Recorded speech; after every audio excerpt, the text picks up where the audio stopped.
Good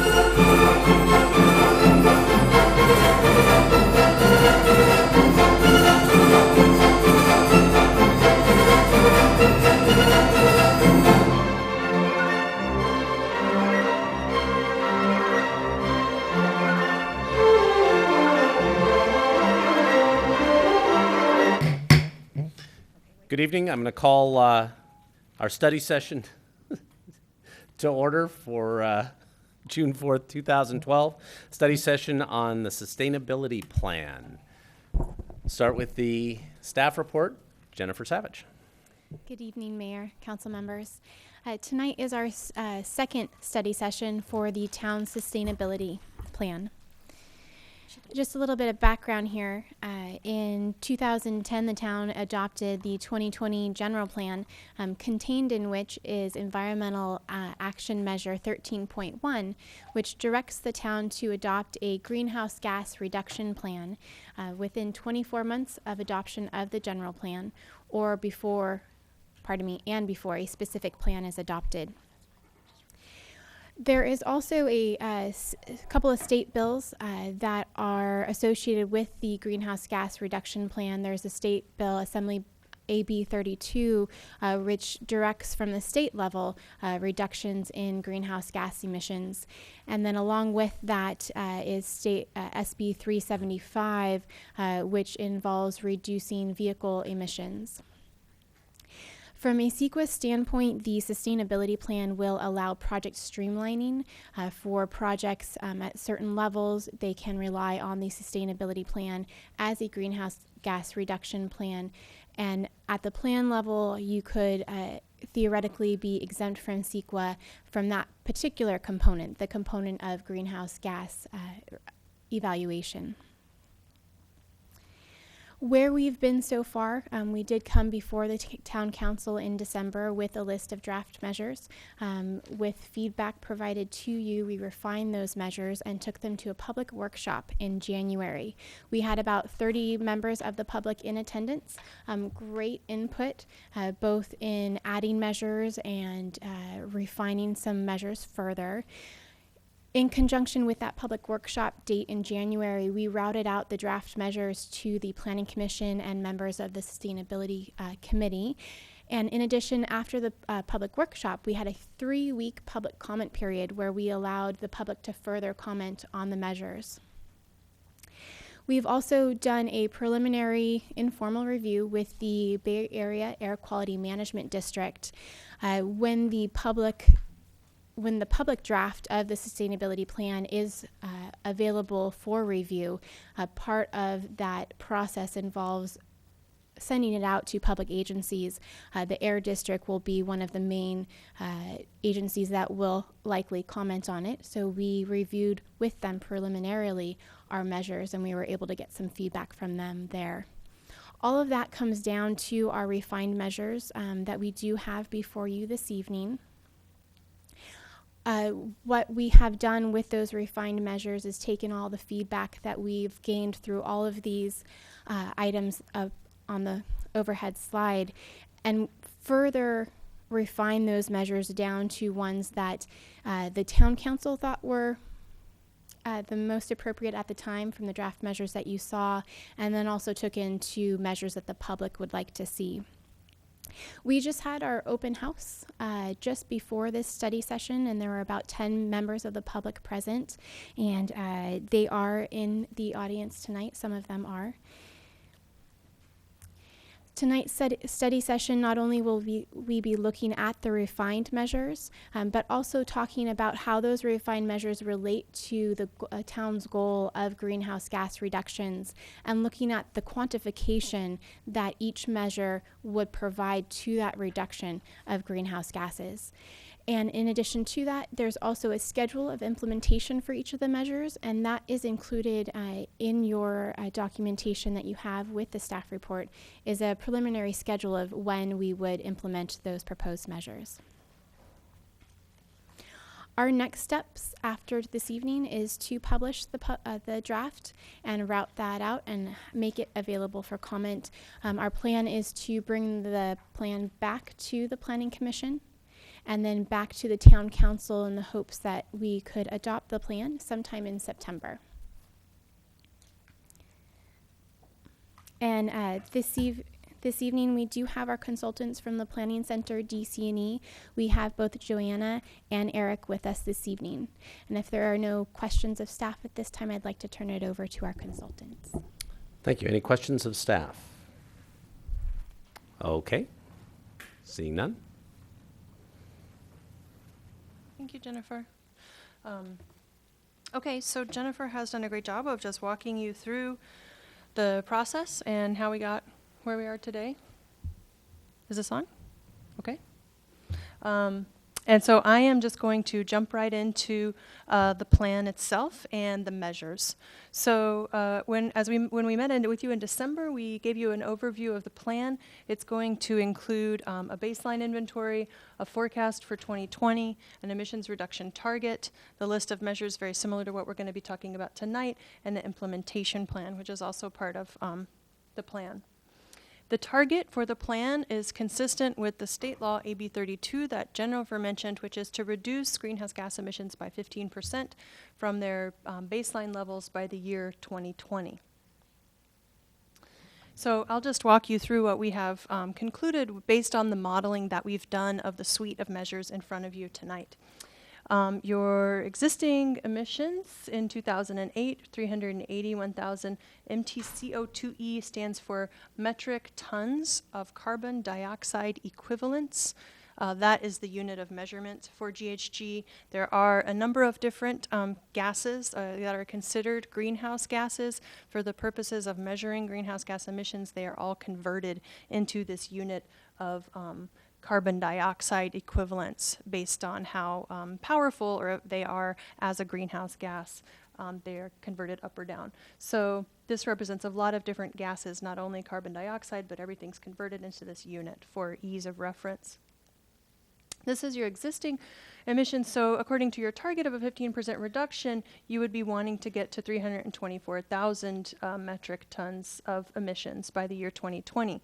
If the town did nothing and our country and our state did nothing, then in 2020 we would instead be emitting 445,000 metric tons of carbon dioxide equivalents here in Los Gatos. However, we know that the state and federal government are already putting requirements in place on things like fuel mix or the way that power is generated in California, caps on emitters at the industrial scale, and those measures combined would reduce the emissions here in Los Gatos to 328,000. So just with the state and federal requirements going into effect, you're going to see a dramatic reduction here. And the remaining gap that you would need to address if you want to get down to your target is about 4,200 metric tons. If you enact all of the measures that are included in the package that we're going to be talking about tonight, then you would see a total reduction of about 9,300. So you would exceed this gap, and your total emissions would be about 319,000 below your target of 324,000. In this case, below your target is a good thing.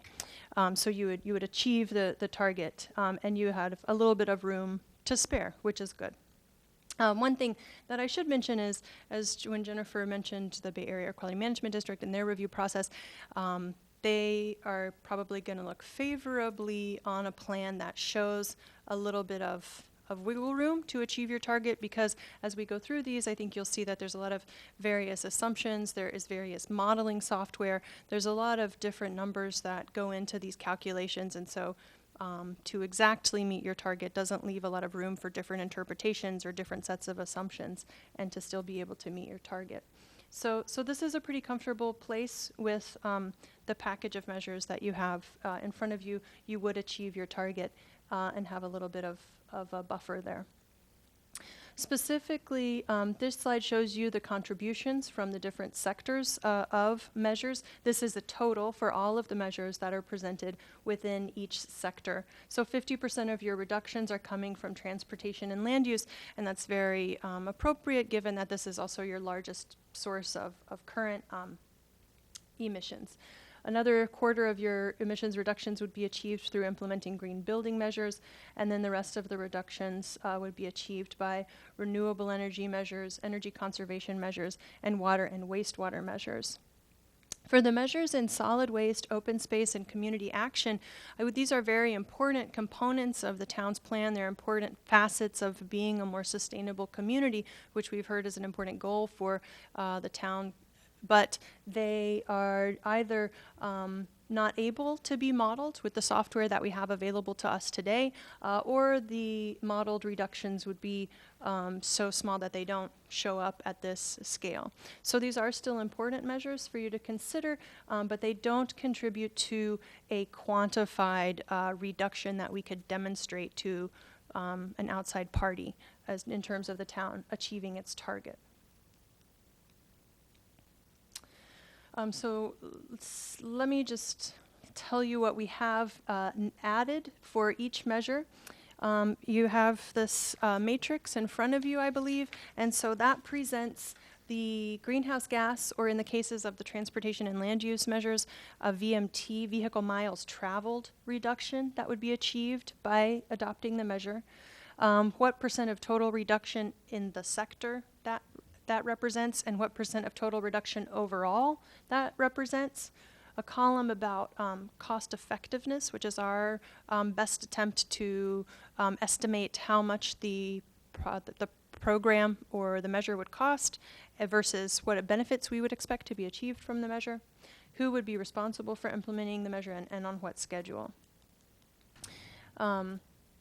So I want to speak just briefly about this concept of cost effectiveness. It is pretty focused on dollars and cents, so there may be measures that either we don't have enough information about to make a good cost estimate. There may be measures that would have a high cost, but that would also achieve other benefits that aren't measured in dollars and cents. So just because a measure has an unknown or a low cost effectiveness is not a judgment that it's not an effective measure or a worthwhile measure to consider. Those measures may also play an important role in supporting other measures that are cost effective, or they may just be things that the town can do to demonstrate a commitment to being more sustainable, which is one of the important goals of the general plan update that we just undertook. Since the last time we came to you in December, as Jennifer already mentioned, we have revised the measures that are in front of you based on your direction. We have added some new measures and made other revisions based on the community input that we heard. We have renumbered the measures because of the way that we ended up grouping measures and modeling them with the software that we used. So for ease of correspondence between the modeling results and the text of the plan, we have renumbered measures, and we've also combined the transportation and land use sectors for that same reason and to reflect the interconnectedness of the measures in this sector. And then, as Jennifer mentioned, we did provide draft measures to the Bay Area Air Quality Management District to get the staff level preliminary feedback on those measures.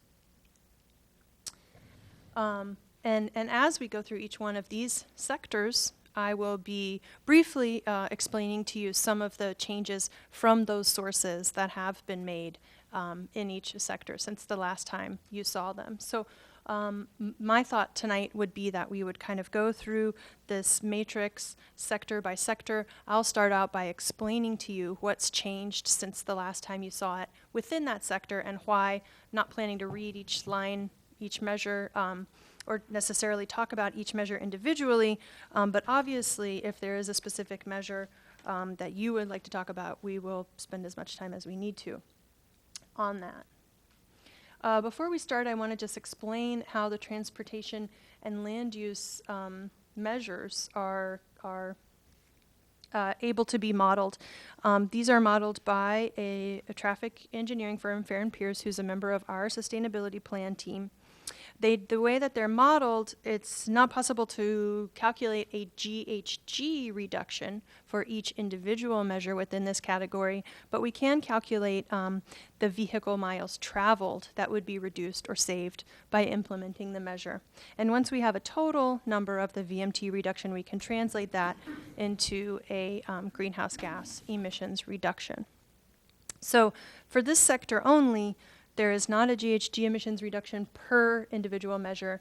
And the way that these measures are modeled, they are very interrelated. And so a change to one measure would affect our assessment of the efficacy of a different measure. And so for that reason, it wouldn't be possible tonight, for example, if you were to want to change or remove or add a measure within the transportation and land use sector to give you a quantified answer of how that would change your overall emissions reductions. For the rest of the sectors, we do have that information. We can really go line by line.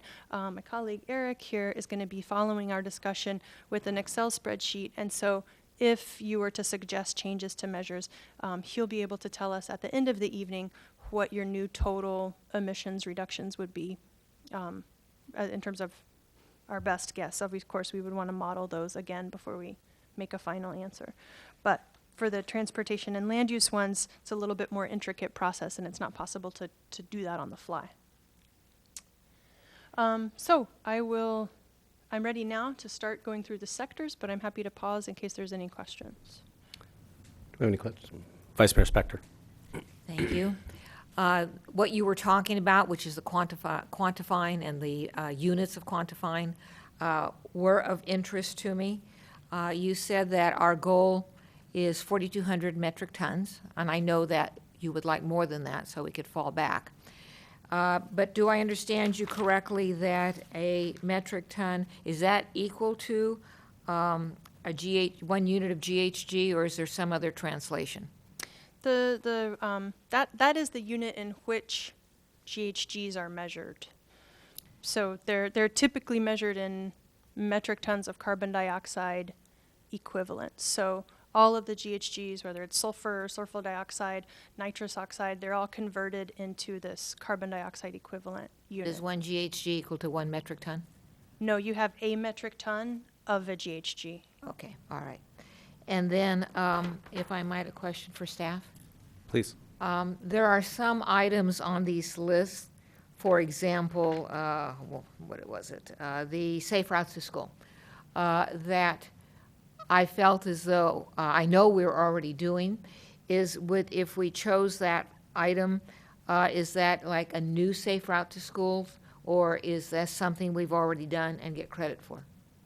You want me to respond to that, Jennifer? I was supposed to address that, so I'm sorry. And I will be addressing that as we go through the sectors.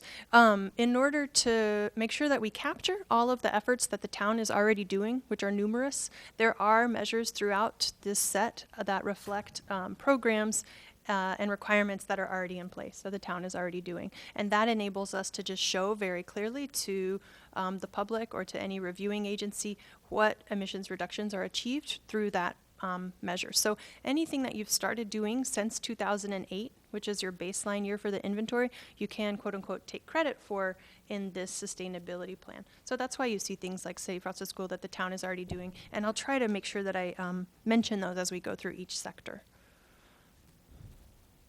Councilmember McNutt. Thank you, Mayor. 2 questions for you. Can you remind me on when the baseline was calculated, what we did about Highway 17? The way that the methodology is for trips on freeways is that any trips that both begin and end in Los Gatos are 100% attributable to Los Gatos and reflect, those emissions are reflected in this total. Any trips that only begin or end in Los Gatos, someone who lives here and drives to work or works here and drives from somewhere else, are 50% of those miles are attributed to Los Gatos. Pass-through traffic is not counted. So Except, trips, of course, it does emit, but it does emit. But I not guess for- that's an important thing if you want me to just touch on that briefly. There's a lot of activities that emit greenhouse gases that are not touched upon in the sustainability plan. If I live in Los Gatos and I go to the store in Los Gatos and I buy blueberries that were grown in Chile, the greenhouse gases that were emitted to grow and harvest and ship those blueberries here are not in any way reflected in your sustainability plan. They're not calculated in these emissions because that's not an activity that the town has really any control over. So this is focused on a certain prescribed range of activities. And so yes, pass-through trips, airplane trips that people who live in Los Gatos take, those emit greenhouse gases, but they're not captured in this inventory. Okay. And then my second question. Please. There are several items in here that in some way involve school traffic. Uh-huh. And I know we're going to go through those one by one. But in most cases, those things, we need to work in cooperation with the school district. So where are the conversations with the school district in that process that you outlined of steps? Oh, do you mean in terms of developing the plan? Yes. I mean, we can't, as a municipality, I don't think, set as a goal, there should be carpooling at schools because we don't have access to the populations, we don't have control of their parking lots, Sure. and so on, or changing, staggering hours of school starts and things like that. So when do we have those conversations to know whether those are realistic goals? Right. Well, I think that obviously the school districts are going to continue to be a very important partner for the town in implementing these measures. I think once we have a draft plan published and we've been through the vetting process that we're going through right now with the town council to know whether this is something that you're interested in pursuing, the town will be in a great position to then go to the school districts and say, this is something that we'd like to see happen, and what kind of conversations can we have with you to see whether or not this is going to be effective. I don't know if anybody. So, if I might. Please. So is there a gap between tonight and when it's published that those conversations could get started? Because once it's published as a draft, it doesn't really involve them and engage them as partners and collaborators. Sure. So it would seem like that needs to happen sooner rather than later. There is a gap between, it's not going to be published tomorrow morning, so there's definitely going to be a gap. Although not an enormous gap, because we do want to try to keep this on track for adoption in September, which would be the deadline set by the general plan action to adopt this plan. But I think there's room in there for dialogue with the school district, certainly. Okay, yeah, I probably will keep coming back to that issue because now they're going into summer break and, you know, and they have some other things on their plate. But it would seem like, just from looking at the numbers here, that a lot of our, and just because we live here, I mean, a lot of our traffic issues are related to school traffic. So I think we need to be really creative in how we approach and engage the districts. So they're not just reacting to something that we say is already set, but they can become part of the solution. Sure, of course. And I think we saw a lot of interest and willingness to be part of those solutions through the general plan update process. So I'm sure they would be interested to continue that conversation. Okay. Okay. Councilmember Brzezinski. Thank you, Mr. Mayor. You indicated that there is an equivalency that can be calculated from the VMT to the GHG, but we have not been apprised of what that equivalency is. So my question is, are you going to let us know what the calculation is, or how the VMT is calculated towards the greenhouse gas emissions reduction? And then with what you're proposing in the draft plan under total emission reductions, the 9,300 Yes. metric tons, is that inclusive of the vehicle mile traveled number? Yes. So in other words, whatever the calculation is for the VMT, that is already going to be in the 9,300, okay? So as we go through the exercise tonight, then I would appreciate if you would indicate the weight of some of the VMT proposals, because I'm a little concerned. It seems like some of this is relatively high in terms of VMT and in the cost effectiveness and, you know, the reduction. And you have a couple of calculations that are contributory. I would like us to, at a certain point, know exactly how much of that 9,300 is VMT, okay? So I think the best number to look at that we have for you right now, on my copy, it's on the top row, on the first page of the matrix, on the top row, where it discusses transportation and land use, and there's that gray bar. Right. So there's a column, the second column is showing that these measures altogether in this sector would have a total emissions reductions of 12,920 VMT. That translates directly into 4,610 greenhouse gas metric tons of carbon dioxide equivalent, and that 4,600 is part of the 9,300 Right. total. And in terms of the kind of contribution from each one of the individual measures, as you heard, we can't put that into terms of GHG, so I think the best way to get a handle on that is by looking at the percent reduction of VMT that they represent, which is the next column over. I was looking at TR6, which is a 42%, and Right. yeah. It almost seems that if we just solved this with transportation, we could basically hit our number. Uh-huh. Right. You're looking for a 4,200 metric ton reduction, and the combined total of the transportation measures would result in a 4,600 reduction. So that would be one way of looking at it. I think there are also worthwhile measures to consider in some of the other sectors. I'm not but recommending to go solo on this. In but terms of a I just math wanted to point out it problem? has a fairly significant math equation. It's a significant, those are, the transportation and land use emissions are a significant source of emissions in Los Gatos, and they're a significant source of the reductions that you could achieve through this set of measures. Right, thank you. Other questions? I have one, and it kind of follows up on both Councilmember McNutt and Councilmember Brzezinski's questions, but maybe at a little bit higher level, or 30,000-foot view, which is, are you looking for, yes, we're okay with this, no, we're not okay with this, for what's going to end up in the final document? Is that? Yes, I think that's an accurate description of the direction that we are looking for tonight. We would like to publish a draft plan that contains a set of measures that the council feels that you can adopt when we bring the plan back to you in September, and that also achieves your target of the 20% reduction. And, okay, and what, I guess I'll just go ahead and let you go through, you want to go through point by point? We can see That- what works best for you. My idea had been to start off by just introducing a sector, explaining what's changed within that sector, and then you can tell me which individual measures you would like to discuss rather than going through one by one, because I feel like there's probably many of them that we've talked about before, especially as we get into the later sectors, that we don't need to discuss one by one. But if we'll try that and see how it works, and if we need Okay. to change, we can do something different. Then I'll let you go. Okay. So the first sector is transportation and land use. This category of measures, as you may recall, had the most extensive changes from our last visit with you. We clarified in several measures that they don't apply to single-family residential, and that goes for measures outside of this sector as well. There was a concern to acknowledge, to put more of a focus on the impact of school-related travel on traffic in Los Gatos, so we have added some measures specifically about that.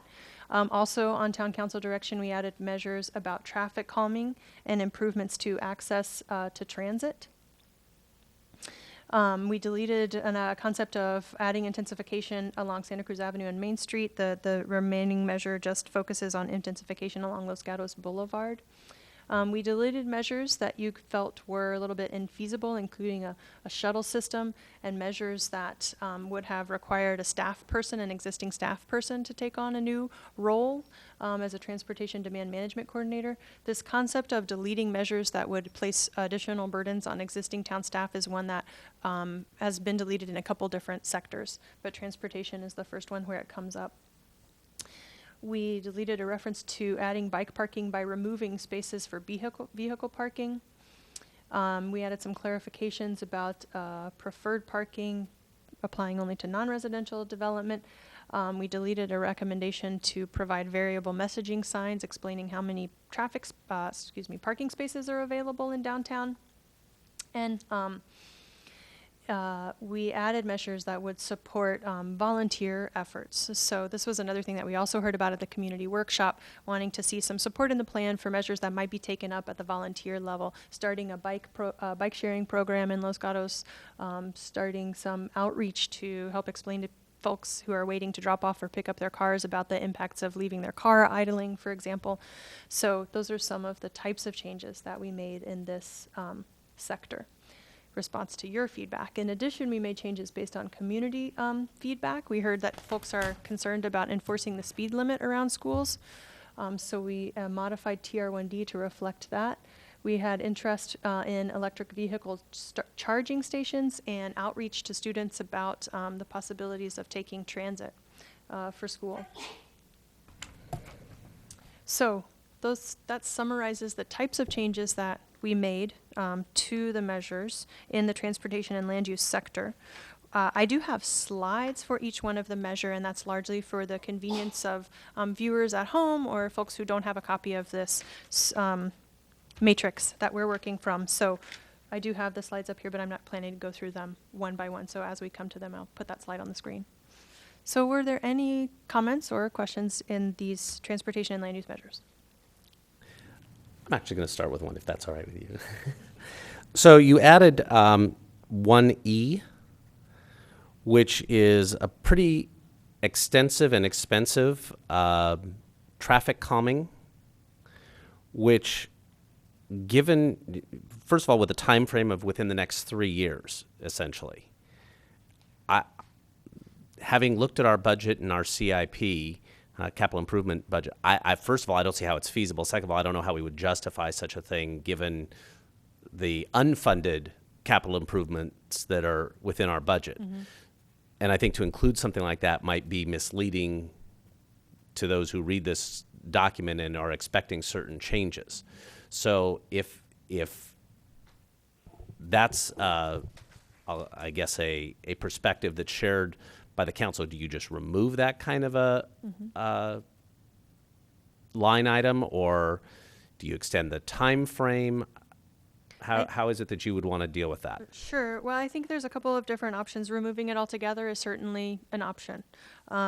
Extending the time frame to a later implementation schedule after 2015 is also an option. All of these, because our target is for the year 2020, it's good to keep in mind that we are talking about implementing all of these measures in time to achieve reductions by the year 2020. So this is not generations in the future that we're talking about making these types of improvements. Another idea could be to give us direction to try to recraft the measure to make it more limited or more specific, so that traffic calming measures are they're only applied in a very small number of locations of key points to prevent the cut-through traffic. Those are all the types of options that you could give to us. And we can't, this measure as a whole with TR1A through F is contributing to 6% of the VMT reductions for this entire sector. So losing one out of these, I would not expect to fatally undermine the success of the plan as a whole. Okay. I think Councilmember Brzezinski?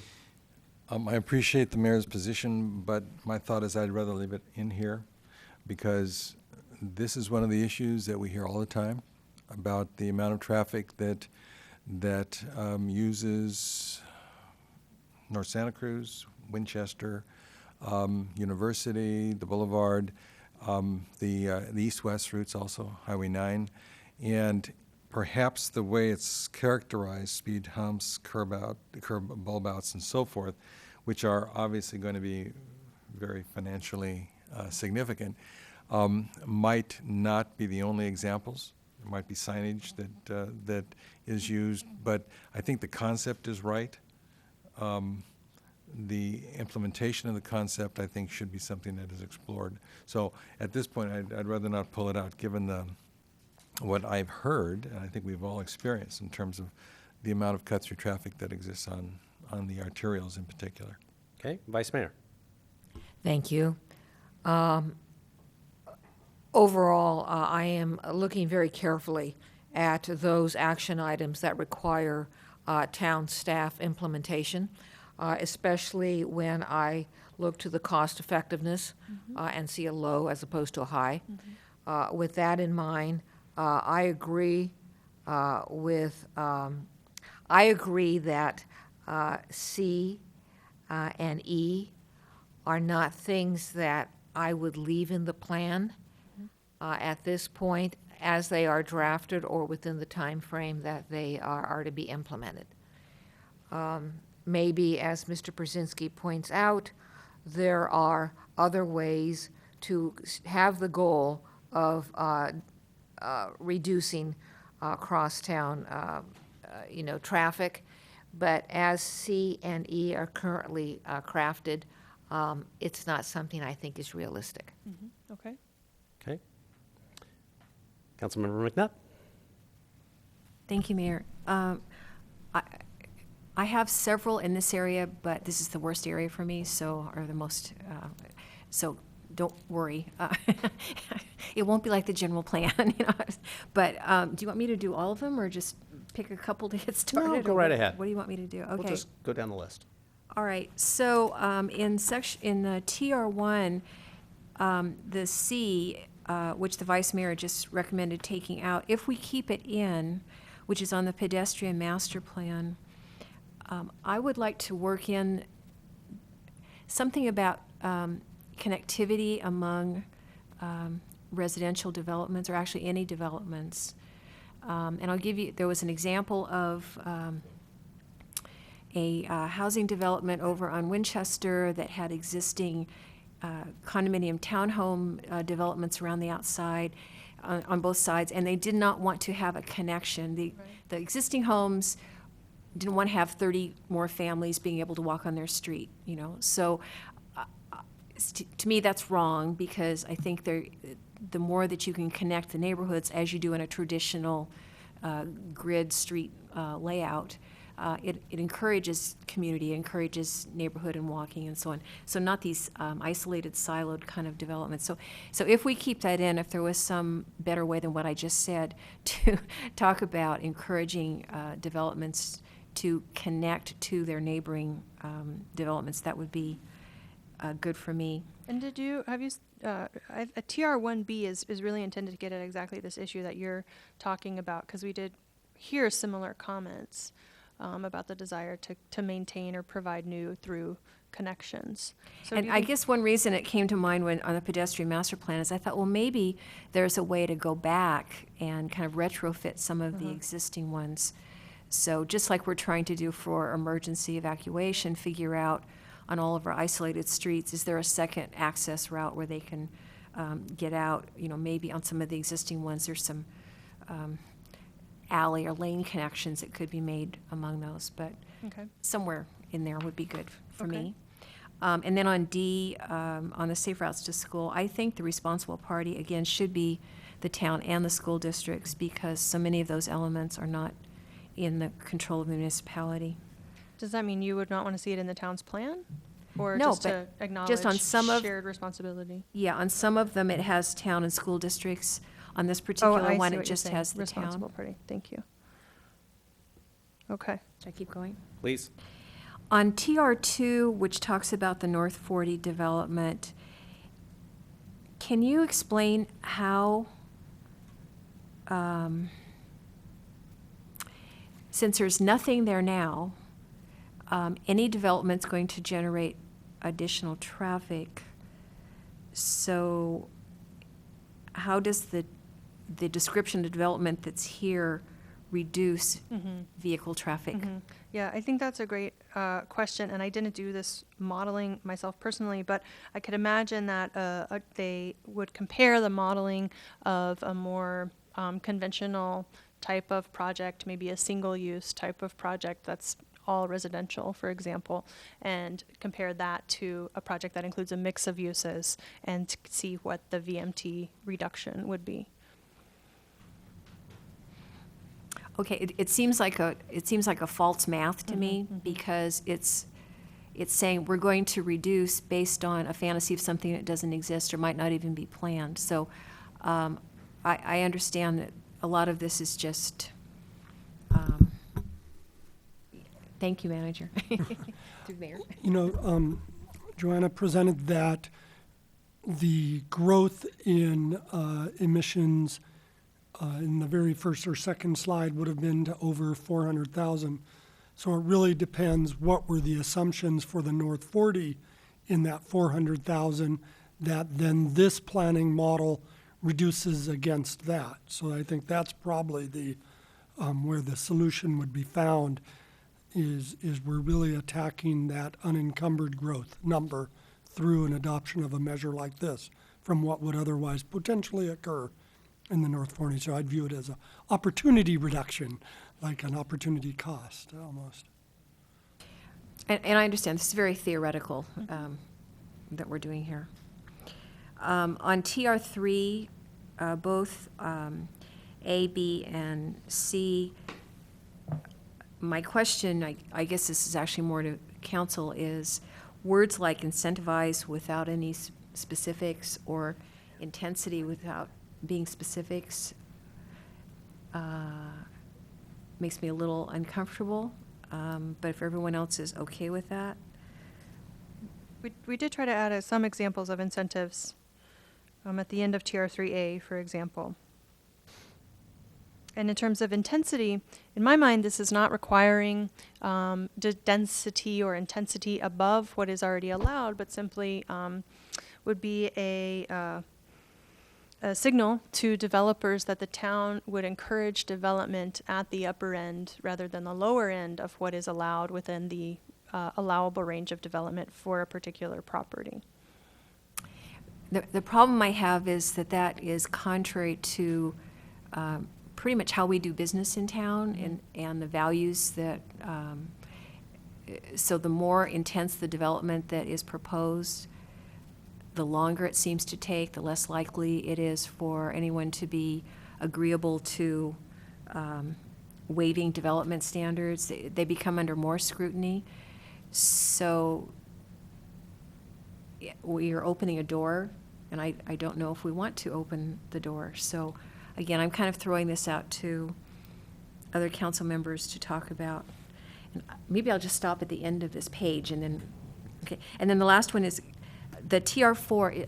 I thought you just said you deleted that one about the shuttle, but. The one that we deleted about the fixed route shuttle system was a measure that suggested a fixed route shuttle system to other transportation nodes in Santa Clara County, outside of Los Gatos. Mm-hmm. So we did keep this one because we have heard a lot of interest in a shuttle within town, and maybe even as something that would come online as part of the North 40 development or similar types of projects as these kind of connections to transit improve and as more development goes in areas that are connected to transit. I just don't know where the funding's going to come from in the next 3 years to make that happen, and staffing to make it work and so on. I'll stop now and let other Okay. people talk. I saw Councilmember Brzezinski first. Thank you. I want to follow up on Councilwoman McNutt's comments regarding TR3. This is a proposal that only gets us 60 VMT. And she's exactly right. We are probably one, in this community, we're very consistent in our focus on not intensifying the uses, not incentivizing the intensification. When I think of incentivizing, when you start to, for example, make the development standards less restrictive, that's a question.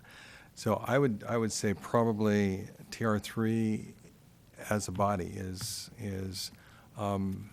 questionable as part of this draft.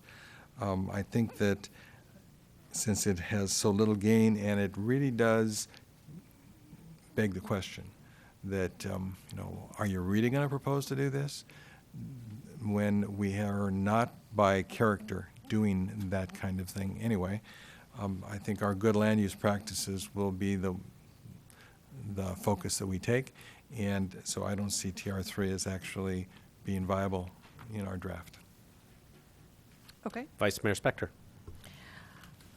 With regard to TR3, I would agree. I don't think that as it's drafted, A, B, and C are viable in this community. You're using words like intensify, incentivize, intensity near, intensive development. And you're also talking about coordinating with school districts to plan intensive development. I put ha by that one. But in any event, I don't think TR3, A, B, and C are viable. However, I do have a however. The General Plan Committee has spent a significant amount of time on overlay zones that incorporate incentives. So if we could modify TR3 to focus in on the AHOZs, because they do just what you're saying here and get some points for it on the VMT scale, then that could be a way to go. And then on TR4, I agree, it's a good idea, but I don't think it's realistic that the town is going to do it. Oh, that's on the same page. Okay. Sure. So in terms of the overlay zone that you're mentioning, I think an important difference here, which I know you're aware of, but between the types of sites that are mentioned in TR3 currently and the affordable housing overlay zone is that we really tried to focus TR3 on locations that are now or we expect to be in the future very accessible to transit, like the Vasona light rail, for example. And I think many of your overlay zone sites are along Los Gatos Boulevard, and so they would be very consistent with this, and they might be in the Vasona light rail area as well, but I just want to point out that specific nexus that we were trying to make between transit accessibility and allowing development within, again, within the range that the town has designated the property for. But I hear what you're saying, that this is, I've heard from 3 council members now that this doesn't seem feasible for Los Gatos. And your AHOZ will be, I think it's all of them, in the Vasona Light Rail area. There are a lot in the Vasona light rail area. I had a math question for you. Ay, ay, ay. So when I look at TR3, 60 VMTs is 1.3% of the total reduction. For this transportation and land use sector. Right. And TR4 is 120, or double, the VMTs, and it's only 1%. Doesn't seem to make sense, does it? I agree with you. Eric has an Excel spreadsheet here, so I'll ask him to look at that, because this is just copied from our Excel. So can you take a look, please, Eric, and see if you can find a math error there and give us some corrected numbers? Thank you. Yeah, I mean, I'm just, and you can go up and down, and there's some inconsistencies in the math. So that's kind of where I was just trying to figure that out. You go up to TR1 and it's 780, but is only 6%, which more lines up with TR4, but not at all with TR3. And actually, being a math person, I did that calculation as the meeting started, and TR3 is the most inconsistent from the rest. 130 is the rough ratio that's used. If you divide the percent by the VMT, it averages 130 for most of the measures. There's a few that I think are really rounding errors that are about 105, but this one comes in at 16, which is significantly less. I think Eric may have an explanation to help us. So I can speak to that very briefly in that it was simply a typo where it was referencing the wrong cell. All other values for the transportation sector in terms of percentage contributions are correct. And with the correction to that percentage changes to 0.5%. For TR3? Correct. And you Point. confirm that the other percentages are correct? Yes. Okay, thank you. Thank you. So then if we remove TR3, it's even less impactful. Even less. True. Okay. Okay. So, sorry, other comments on these? Anything else on the first page, Councilmember Leonardis? Thank you, Mr. Mayor. As I went through, all the pages of this, but we'll start with the page we're on, I looked at the most bang for the buck, so to speak. I looked for the highest percentages, and then the highest return on the investment. And I narrowed that down to TR1 and TR2, and the rest of it to me seemed somewhat expendable, considering we're quite over our, we're quite well on our path to achieving the goal of the 4,300 or 4,230 MT CO2Es. So that's where I was at with everything. It's TR1 and 2? Yes. Okay.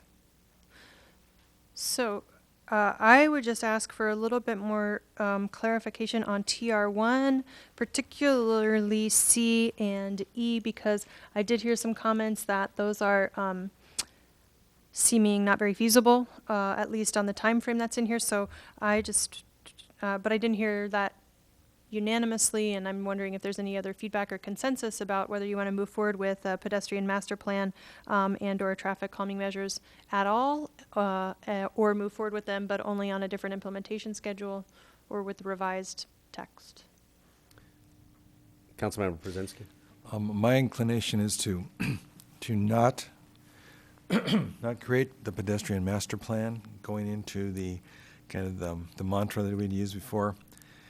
Too many studies, too much time away from other things that are product delivery. Mm-hmm. So C to me is not appropriate. I do think B accommodates much of what Councilwoman McNutt was looking for. Mm-hmm. I would like to leave E in there, mostly because I would like it as a trigger for our evaluation of whether there are some things we can do in our alerting people who are traveling through town to not necessarily come here, or at least obey the speed limits when they do. Mm-hmm. But that would be my link. I don't think that the issue of all of those different mechanisms in any way are feasible when it comes to our financial situation with E. But to reframe it so that it focuses on what elements we can accomplish to try to mitigate cut-through traffic without a real significant financial impact. Okay. All right, so I guess we're kind of going down the line on C and E. Do you want to? Nothing to add. Okay. Councilmember Leonardis. I was thinking along the lines of what Councilmember Brzezinski said. I think if we eliminate one or both of them altogether, it wouldn't make a whole lot of difference. So if there's a consensus to leave C or E in there for good reason, I would be happy either way. Okay. I would summarize what I've heard as probably a lack of support for TR1C and a willingness, well, I'm not really totally sure about TR1E. Could I've E heard be arguments for and against. Go ahead, Greg. E might be the consensus is extending the timeline to what you had previously for C.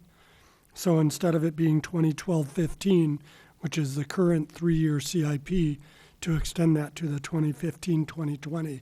So it's still there, but it allows a longer time frame for the traffic calming. Personally, I'd feel better with that. Councilmember Brzezinski. Well, I guess it all depends on what we decide to do. If we're going to do some relatively simple things to just alert people to their speeds or whatever, then why push that out to 2020? The others will not be able to be accomplished anyway, so whether you put it at 2020 or 2013 or 15, it doesn't make any difference. Okay, so for E, then I think a suggestion to reframe the measure to focus on perhaps more affordable measures that we can be implemented more quickly would help address some of the concerns. Okay. Anything else on the first page? Zipping And we right are along. dropping 3 was the consensus. Yes. TR3, yes. Page 2.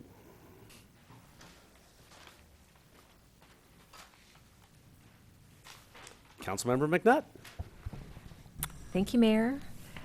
On TR6, the last sentence of that, require employers with 20 employees or more to allow commuters to pay for transit with pre-tax dollars. Can you explain what that is? Because the require word is a little scary to small business owners. Sure.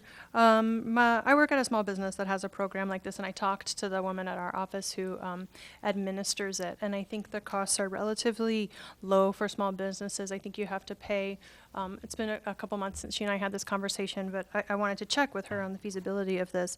There is a kind of a monthly fee that the employer pays to have access to the service, but it's something very low, like less than maybe $40 or something like that. And that allows your employees to have direct access to a system where they can say how much of their paycheck they want taken out, and then they get, in my case, for example, I get a balance added to the Clipper card, or the which then I can use on all of the Bay Area transit companies, but it's really up to the individual employees to say how much of the balance they want taken out of their check, and then you have to sign a form saying that you're going to use it for transit passes. So it is a program that's already existing. It's pretty turnkey for a business to start participating. It's not a significant cost or a burden to administer the program, in my experience of my firm where I work. I would like to change require to encourage, because it's one thing in your business, a professional services firm. It's another thing at a restaurant where you got 20 employees who are busboys, dishwashers, waiters. You're talking minimum wage or a little over minimum wage plus tips. $40 can be a hardship for those business owners times 20. So Well, it's not 40 times 20, I'm sorry, but it is $40. But I whatever, hear what you're saying. whatever the amount is, I require another, our businesses struggle so much, Sure, I and so understand. a require word just makes me uncomfortable. But we could encourage them, make sure they're aware of it, and I'm sure that a lot of them would take advantage of it. But Okay. I don't think they need yet another requirement in their lives. Okay. Should I finish up? Continue.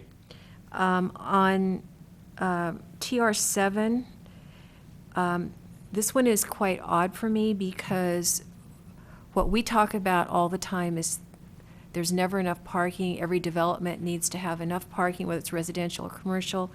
So reducing or eliminating parking requirements and putting a maximum in hopes of forcing people to do public transit or pedestrian is an admirable goal. But I think in terms of if we did that, the impact on the community of being underparked would not go over very well. So I'm troubled by that one. Okay. I'll just give you my other two and then let everyone else talk. So on TR 8, again, I think that should be town and school districts. Uh-huh. And on TR 10B, I don't exactly understand how this would work. Unbundling the cost of parking, renting or selling parking, I don't understand how that one would work. I think since the time that this list was printed, we've had subsequent conversations with town staff that indicate this one's probably, TR10B specifically, is probably not feasible to consider in Los Gatos. Okay, so that one's probably coming out. Yeah.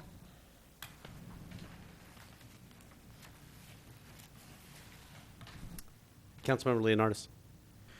Thank you, Mr. Mayor. When I looked at this page, the three that jumped out at me as being worthwhile were TR6, TR8, and TR9, just looking at the numbers and the percentages.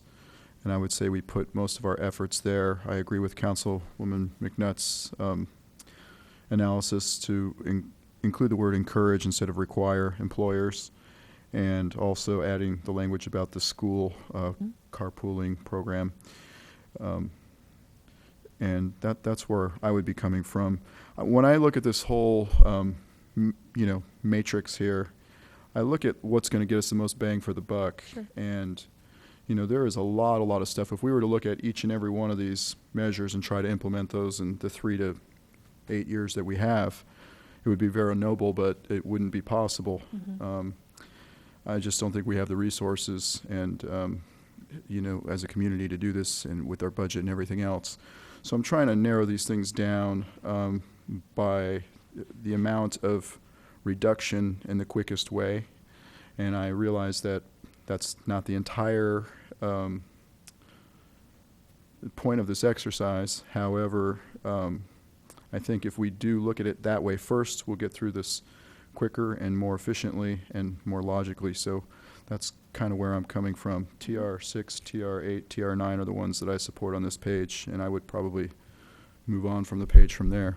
And so, if I understand correctly, you're saying that you would like to focus the town efforts on these that seem to be, from a numerical standpoint, the most effective, and therefore you support TR 6, 8, and 9, but then the other side of that is that you would be happy to delete the other ones on this page. I wouldn't spend quite as much time even thinking about it or considering it when it looks like these other ones are implementable and they give us a high return and get us to our goal quicker. Okay. So that's where I'm going with this whole exercise. Okay, thank you. Vice Mayor Spector. Thank you. I agree with Mr. Leonardis and Ms. McNutt. A question with regard to TR5, which is a not much bang for our buck section, and it's being done by the town. What do you mean when you use the term bicycle facilities? Because you have that in a couple of instances. For most of these, the bicycle facilities can refer to parking, but they could also refer to new bicycle paths, for example, being striped on roadways. So in TR5A, it talks about installing bicycle facilities throughout the existing town street network. So a lot of times when we talk about bicycle facilities, it's a more generic term than saying a bike, because a bike path means something very specific about how the facility is designed, and a bike route is something specific, and a bike lane is something specific. So a lot of times planners and engineers refer to facilities more generally to mean any kind of, could be a separated trail, could be a striped on street lane, could just be a sign saying share the road.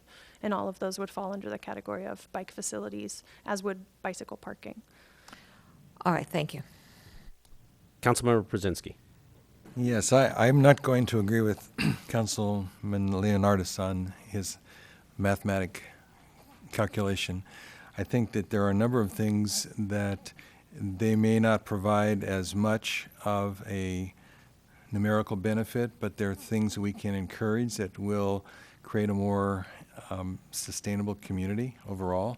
So, for example, TR5, even though it only has a total reduction of 2%, there are some interesting things in there regarding a focus on bicycles. So to take those off, I think is really inappropriate. As far as in TR6, which seems to give us an awful lot of impact or value, I'm looking more towards things that are encouraged rather than required throughout. And I get very anxious when we start saying to a developer or to someone who is looking to provide parking for his or her employees, for example, that you're going to require X number of spaces to be reserved on the assumption that that will trigger a forced use of transit or carpooling, and I think that's a questionable philosophy. Mm-hmm. That to encourage or to allow an individual to set aside appropriate space should be determined by the individual, him or herself, and should be determined by the characteristics of the business. Some businesses lend themselves to that. Some people actually live on transportation corridors. Many do not. And so to require that kind of a restriction, I think is counterindicated. So I would not, on this page, really eliminate any, but I would say we want to realize that when we're using the requirement, we have to be very cautious about how we apply that. Sure, and certainly I've heard that frequently from the council throughout the past few years of working with you, and I understand that reservation. When we talked about these in December, we heard the same concerns, and at that time we thought, well, let's keep it here for the public process and see what people think. We didn't hear a lot of backlash when we took this through the public process to words like require, but now we're back to go through these again with you. I do want to note that in order for us to be able to quantify the reductions achieved through each one of these measures, we need to be able to make assumptions about how many people will participate, and to do that, it's very difficult for us to do that for a measure that says encourage instead of require. So that was another reason why we talked about keeping the require language. If we do change that language, I think you will likely see this reductions achieved from TR6, for example, would be probably reduced or eliminated, because we really wouldn't be able to quantify very accurately what reductions would be in place. Okay, I'll just add my agreement to removing TR7 as well. I Uh-huh. think that's problematic from everything we've done over the last number of years. Anything else on page 2? Mr. Rice, Manager. in terms of the prioritization discussion you've just had as well, in general, there's a couple of exceptions each way.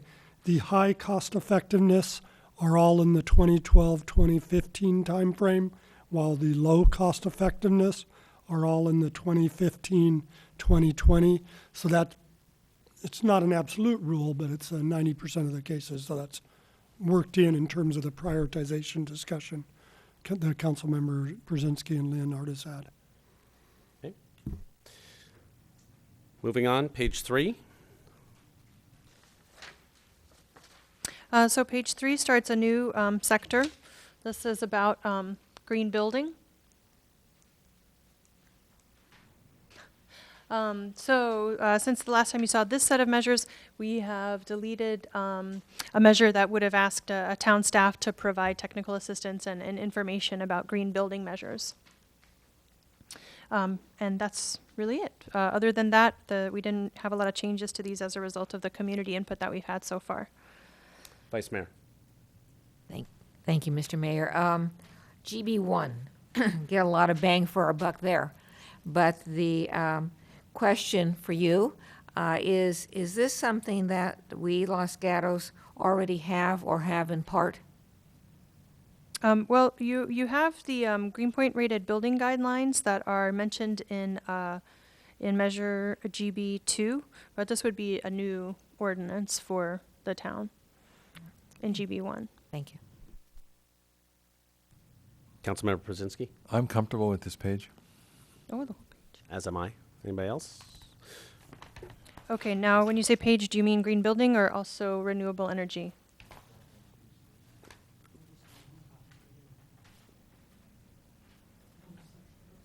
Yeah, I didn't have anything on the second green on renewable. Anybody else? Yeah. So we're on to page 4. Okay, so I'll mention, because I have a slide for it, that since you last saw the renewable energy measures, we didn't make any changes from what you saw, but we did, in response to community feedback, we modified RE1 to suggest further reducing the permitting fees for alternative energy development from the already low levels that the town is charging, an ordinance to ban two-stroke engine leaf blowers, and to encourage solar energy systems at schools, obviously at the discretion of the school district.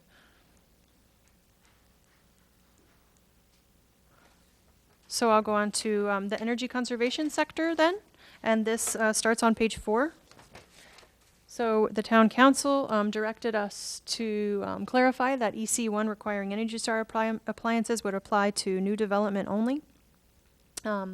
We deleted a measure about an energy efficiency challenge campaign due to a concern about a drain on staff resources. We added language to EC2 to partner with the Silicon Valley Association of Realtors, which, is, I'm sure you're aware, has been very engaged in the discussion about energy audits at time of sale. This remains a measure that we would encourage and not require.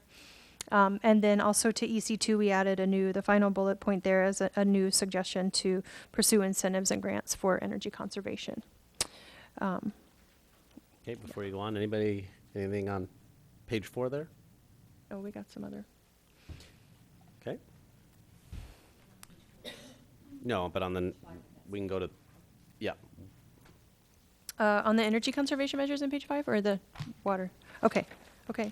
So let me just mention the community feedback that we got on energy conservation. We had some participants speak out specifically about quality insulation, or QII, which is a way to drastically improve energy efficiency in existing buildings. Funding sources, a suggestion that the town offer a list of funding sources to fund energy audits for those who voluntarily would like to pursue an energy audit of their home or business.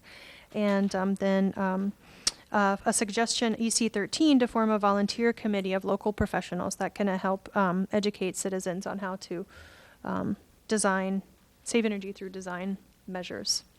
And I just want to acknowledge that EC5 and EC9 are existing programs that the town already has in place in this sector. Okay, on page 5, Councilmember McNutt. Thank you, Mayor. EC4, I wanted to query about the staffing of that, the funding of that, and the feasibility of that, considering that we don't have our own utility.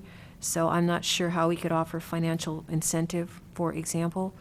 And it sounds like this could easily be a full-time staff position. So it did not seem feasible to me, given our budget situation and the overload we already have on staff.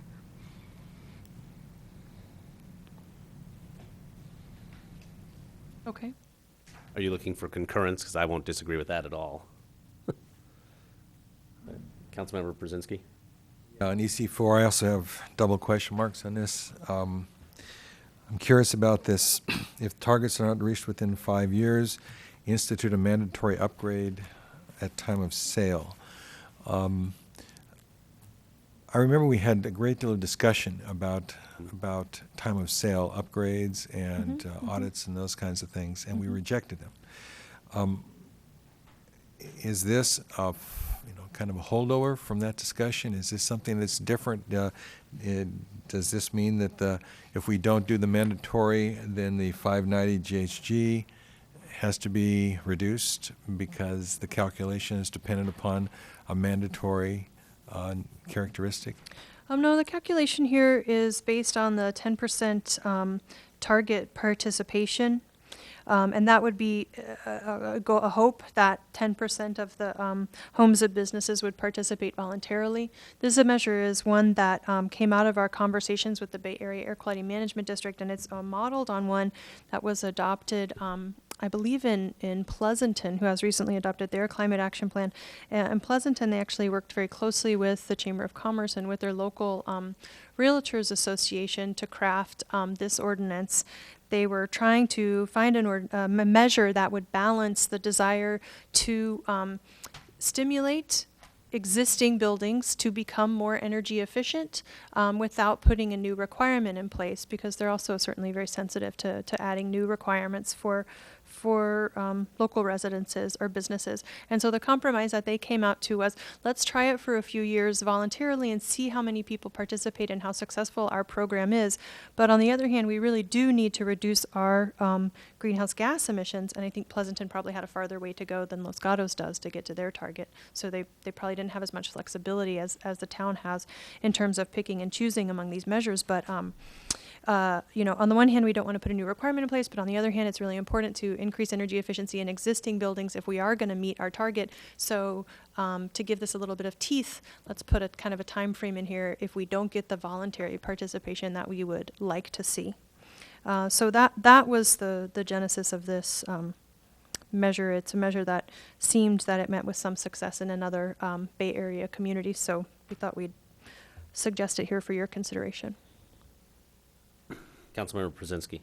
Well, I'm okay with the language up to the point participate in this program, and then that would conclude the sentence for me.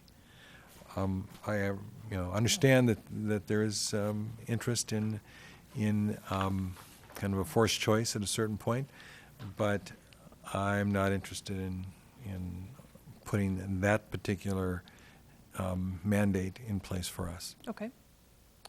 I would agree with that. Vice Mayor? Okay. Councilmember McNutt? I would still opt for taking it out because I don't, again, we don't have financial incentives. I'm not sure who the local partnerships would be with, unless it's with PG&E or the chamber. To do a proper public education outreach program that actually moves behavior is going to be an annual investment of $150,000 plus staff time, and I just don't see that we have that available to us. Mr. Mayor, given some of the earlier comments, it would no doubt reduce the value of the measures, but it may just be we explicitly state, support or encourage PG&E and other utilities to implement residential and commercial energy conservation programs that will leverage. So we recognize it's another party, and we add utilities to the list of responsible parties, and we're not in a doing role. We're in a supporting or encouraging role. Does that work for the council? Councilmember McNutt? Yeah, I think if it could be reworded so that it really focused specifically on a more active partnership with PG&E, because they have really stepped up their efforts and are sending monthly statements now to each home saying, you know, how you're doing on energy, and they have a new program for this summer and so on. So the ball is in their court because they've got access to the information, they've got access to incentives and penalties, they've got access to money, none of which we have. And I should have preferenced that comment with a thanks to the council for recognizing the staff workloads and volumes. That's much appreciated. Okay. Do you have enough on EC4? I think I do, yes, thank you. Okay. Anything else on page 5? We still have a couple pages to go.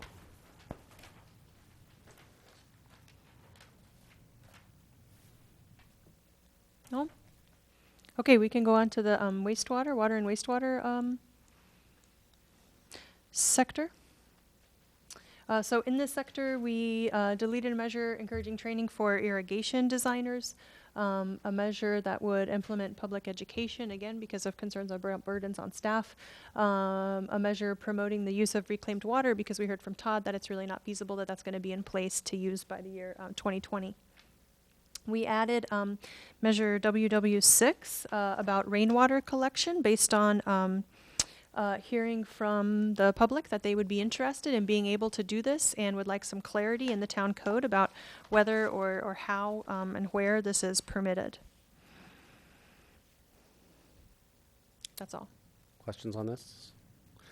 I had one regarding development standards for pre-plumbing, so to speak, for with purple pipe for larger developments. Mm-hmm. You're saying you would like to consider a measure? I think so.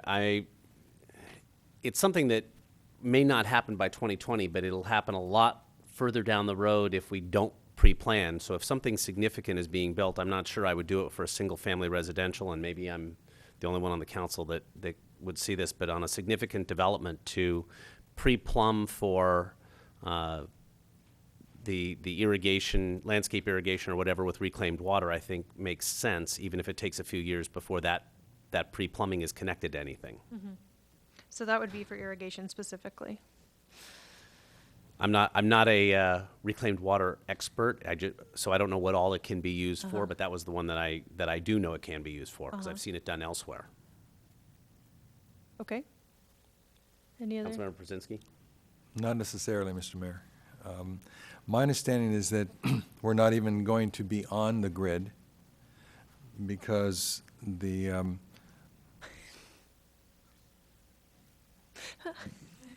and I would like the clarification from staff on this. I understand that we're not even going to be on the grid. In fact, that San Jose, the big dog in the valley, is not necessarily going to provide this as an opportunity for us in the distant future. And I would not want to, therefore, require, as part of a current building program, the inclusion of purple pipe or the wastewater component, if indeed we're not even seeing this on the horizon. If that's the case, I wouldn't disagree. Yeah. If I could have some clarification, or am I mistaken there? It's not on the horizon. It's however the other way to view that is that it's much easier to do it during the initial construction than it is to retrofit. And just speaking about our municipal facilities, as we build parks and whatnot, we've seen that we've got irrigation systems in place where the expected life is 30 or 40 years. So it's really not a huge amount of additional work to include that on landscaping work. That's true, but to a little bit of a lesser extent when you talk about building construction, where you have a dual incoming plumbing system. So it's difficult to answer that question, and I think the short answer is it's not on the short to intermediate time horizon, but it is far easier to do during initial construction than it would be to do as a retrofit. And I wasn't speaking for building, I was only speaking for landscape, was my initial thought. But if it's not in the foreseeable future, maybe it's not worth including at this moment. So, Constrain this or restrict it to landscaping discussion. What you will find is that as the current codes are written, landscaping systems have to be separated from potable systems anyway. So this phenomena that we sometimes encounter in our current park systems of cross connections between drinking fountains and restrooms will no longer be allowed anyway. And so it is easier then to turn a landscaping specific irrigation system into a reclaimed water system. It will take a little bit of additional retrofit, but it would not be nearly as difficult as if you didn't account for that at all. So I think we would be fine if we stick to our current methods of constructing. got it. Thank you. Thanks for the clarification. Okay, anything else on page 6? Okay, moving on to page 7.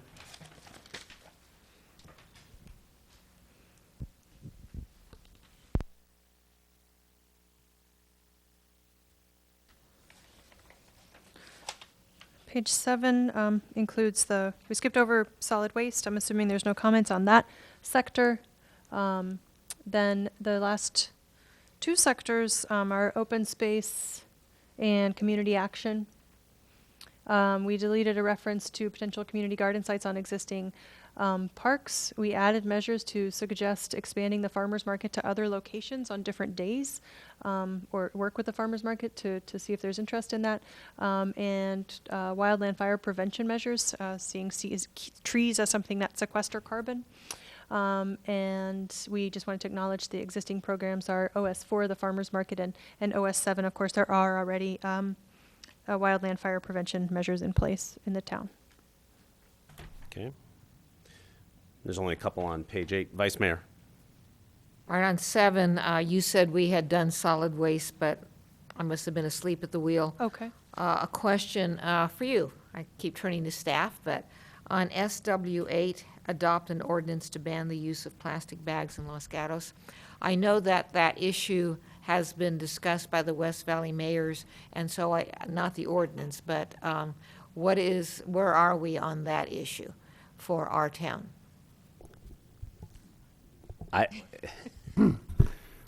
Ms. Walter, would you like to answer that, or you want me to? Actually, you could answer that based on the discussion at the mayor's and So managers.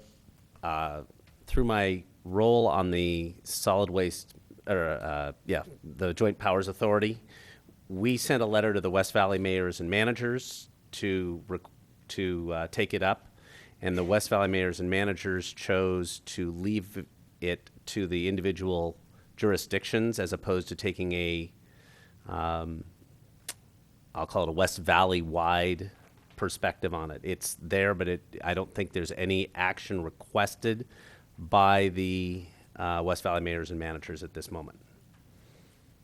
And if I might add, it is not a matter that's been requested to be brought before council. And in this schedule, it's shown as a timeline of 2015 to 2020.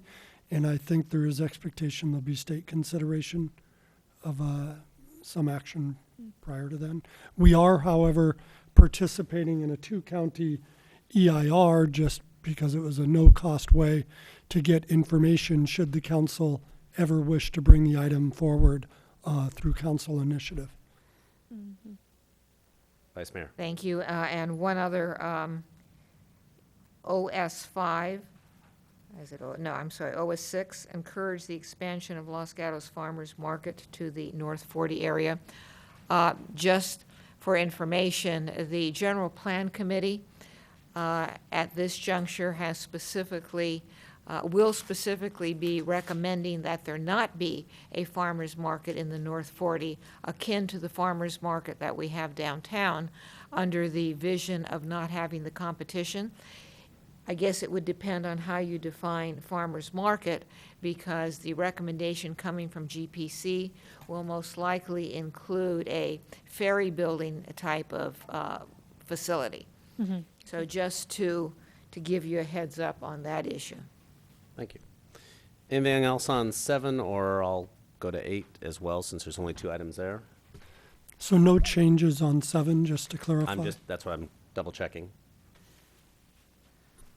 Councilmember McNutt? I wasn't clear is the vice mayor saying that OS 6 should come out? Not that it should come out, but we either have to understand that farmer's market is a generic term that is not equatable to our downtown farmer's market and is a more generic term, or we have to change those words. Or else this item will be inconsistent with the recommendation that you will most likely get from the General Plan Committee. I'll take that to be a generic one then. And- Councilmember Brzezinski? Actually, I think the vice mayor misspoke. I think she meant the North 40 Committee, just for point of I'm sorry. clarification.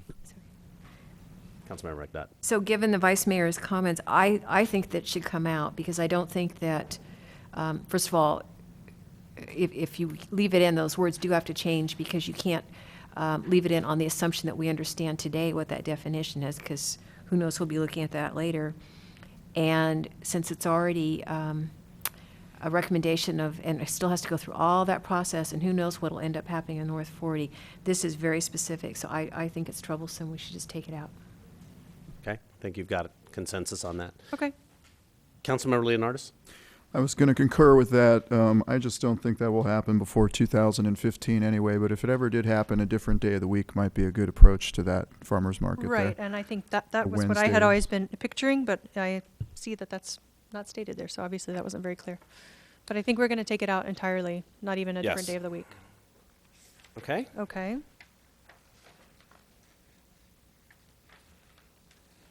No other comments on the matrix then? Okay, let me just run through here. So, I don't know. Oh, we have the municipal measures as well. I don't know if you guys have a copy of those. This is a separate sheet of paper, and it's just an 8.5 by 11 set. Did we give them these? Okay. Councilmember Leon, Sorry? did you have a question, Councilmember Leonardis? On this topic, Appendix E, the municipal measures, Okay. Yes. Yes, so just for clarification, and to bring the audience up to speed, the municipal measures are a set of measures that focus only on town government activities. So these are things about, how town buildings function or town vehicles, how town property is maintained, et cetera, as distinguished from private development or community-wide measures, which is what we've been focusing on here tonight. They do fall into the same sectors as those that we've just been going through, but this is a much more brief list. These don't have a quantified GHG emissions reduction because the emissions from town government activities specifically are very small, less than 1% of your overall emissions. And so changes in any one of these measures would be so small as to really not be measurable with our modeling software that we have. So we didn't quantify each individual municipal measure. Okay. Questions? Councilmember Brzezinski? I don't have a question. I just want to say I'm in agreement with all of these. Okay. Councilmember Leonardis? I'm in agreement with all of them except for EC2, and it's all going to come down to dollars and cents, I think, with a lot of these things that we don't already have going. Actually, some of these we already have in place. So EC2 would be to install reflective roofing on town facilities. Any other responses on that particular measure since that's been singled out? Well, I think a lot of these cost a lot of money, and we're going to have to see how it plays out, but I don't have a problem with that being on there.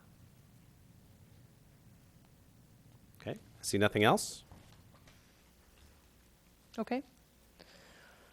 Great. I just think that I have a slide here. Yes, at the end, we are hoping to publish this draft plan this summer for public review. We'll certainly take to heart Councilmember McNutt's suggestion to coordinate with the school districts before we have a plan on the streets. And then we anticipate your being back here for your approval of the final plan in the fall. There is going to be a CEQA document required for you to adopt the plan and for it to be a qualified plan. So working on the CEQA document and draft plan itself is our next steps for the next couple of months, and we'll look forward to coming back to you in September. Okay. Thank you very much Anything for your else? input. Thank you, Council, for all of your thoughtful comments and feedback. All right, so we are adjourned until our regular meeting.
Good evening. I'd like to call to order the June 4th Los Gatos Town Council Joint Town Council Parking Authority meeting.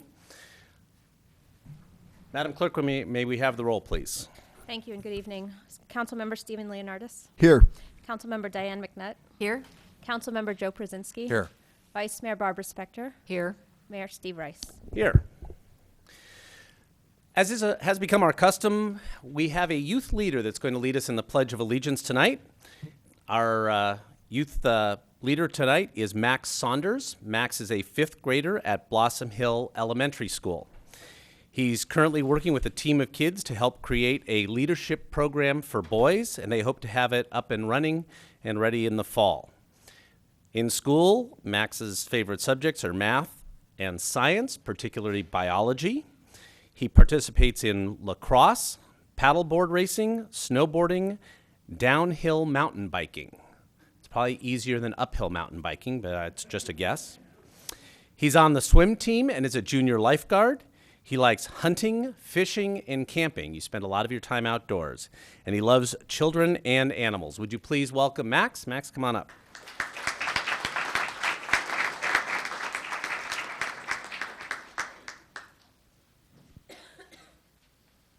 Flags there. Come on. That. Up here so everyone can see. Oh, okay. There you go. Please. Just go. I pledge allegiance to the flag of the United States of America and to the republic for which it stands, one nation, under God, indivisible, with liberty and justice for all. Very good. Let's give Max a hand.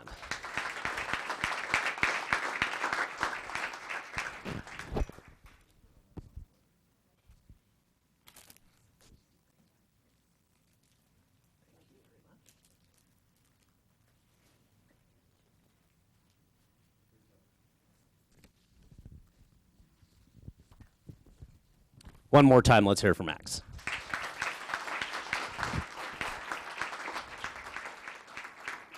Okay, I'm going to move down to the podium down here, and I'd like to ask Ben Baranowski to join me at the podium, please.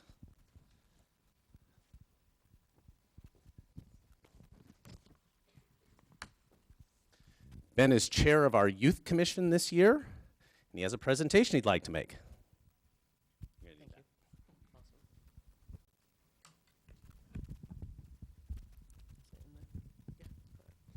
I'd like to invite anybody from Los Gatos Meets to come up and join me.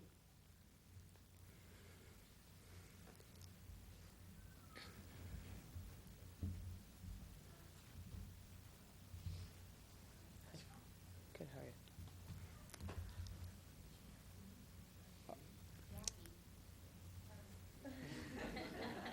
you? He's sitting there with the camera. And Mayor, maybe Diane or Ronnie could come from the chamber? Please, I'm sorry. Diane Anderson and Ronnie Nassi from the Chamber are going to join us as well. Let's get the chief up there.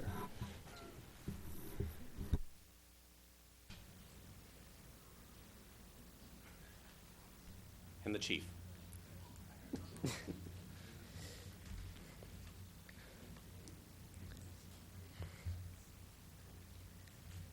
Good evening. The Los Gatos Youth Commission would like to thank Los Gatos Meets for providing outstanding service to the youth of the town of Los Gatos. We would also like to thank you for supporting the local sports teams along with other youth-related activities and for employing youth. Congratulations on being the 2012 Youth Friendly Business of the Year. And Los Gatos Meets is really a place that many high schoolers love to go and that I go for lunch quite often. Congratulations.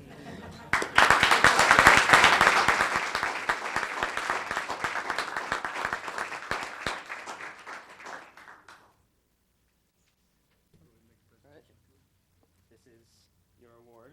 All right, thanks. Thank you.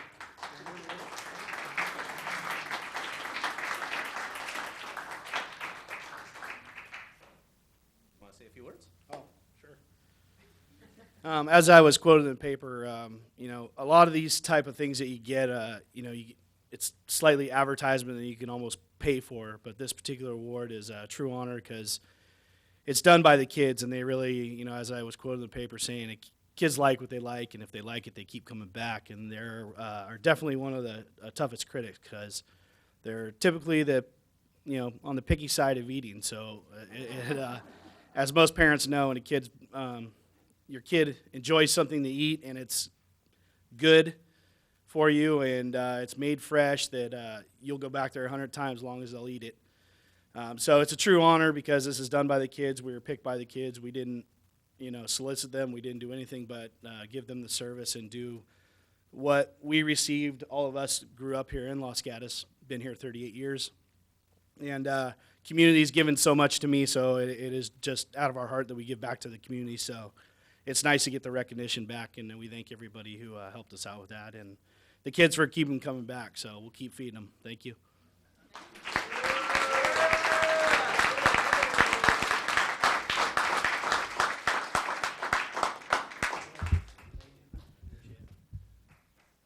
Ben, why don't you stay? Ben and the chief, why don't you guys stay up here for a minute? Thank you to Los Gatos Meats and to the chamber for being supportive of the youth-friendly business as well. While we're on the subject of youth and our youth commission, Ben's the chair and the chief Seaman is the advisor to it. As we come to the end of the school year, we also have a number of youth commissioners that are leaving the youth commission. And I'd like to ask Adam Gramling to come up. Hirsch Goswami. Did I get that right? Cool. Killian Jackson and Kiara Stickney. And I've got some that told us they weren't coming. Are there any here that aren't here? Okay. Adam.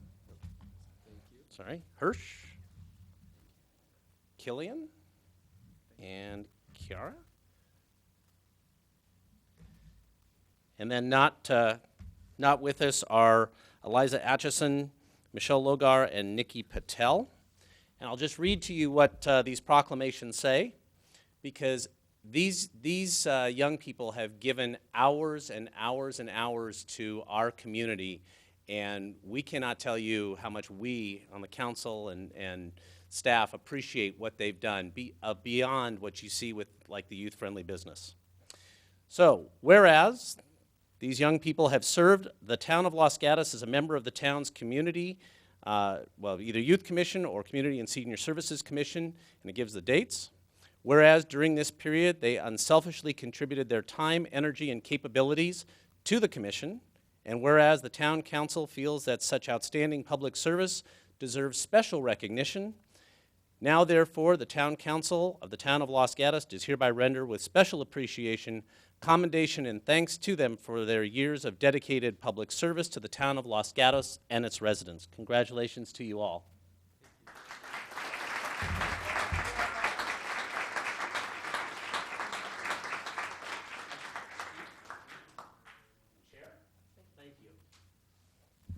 Let's give them one more round of applause.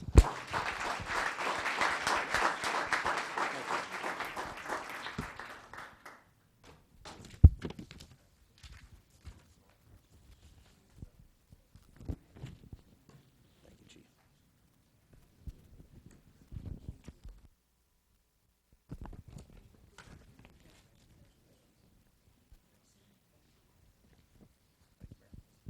Thank you, Chief.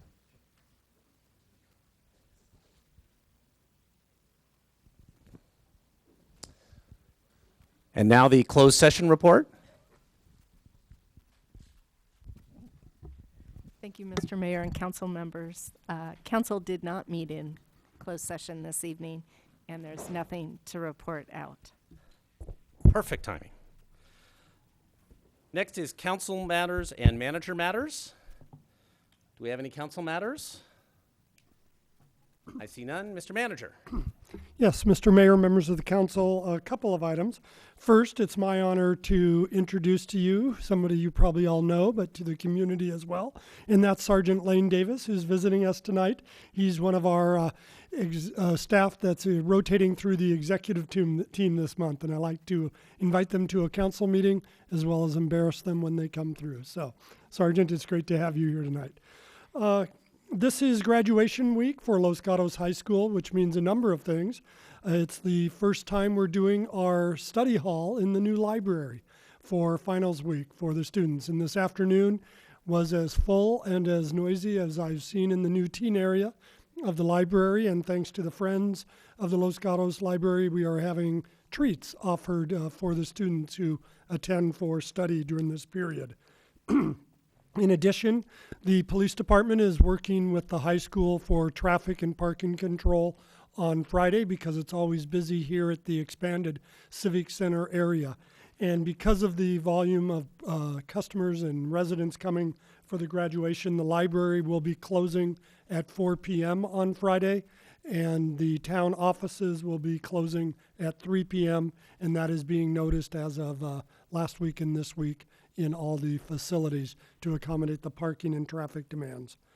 Last, the town is working towards our Jubilee Year celebration coming up on August 10th under the direction of the Mayor and Councilwoman McNutt, and we are looking for residents, neighbors, service organizations, and other community-based groups to join with the town in hosting and sponsoring birthday parties at the 5 B's and L's of Los Gatos, Blossom Hill Park, Bachman Park, Belgatos Park, La Rinconada Park, and Live Oak Park. So those 5 parks on August 10th, and anybody interested should contact Jackie Rose, our Community Outreach Coordinator, or contact the manager's office.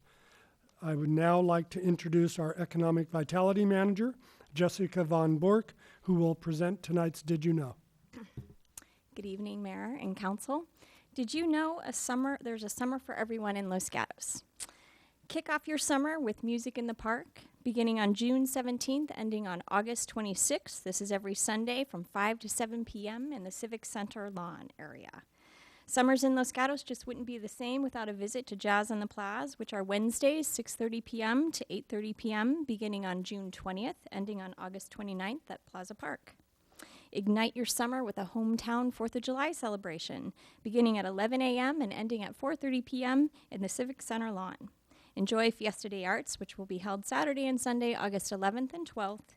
And put on those running shoes to end your summer with a bang by competing in the Damn It Run on Saturday, August 11th. Of course, you can always enjoy some ongoing fun at our farmers market every Sunday from 8 a.m. to 1 p.m.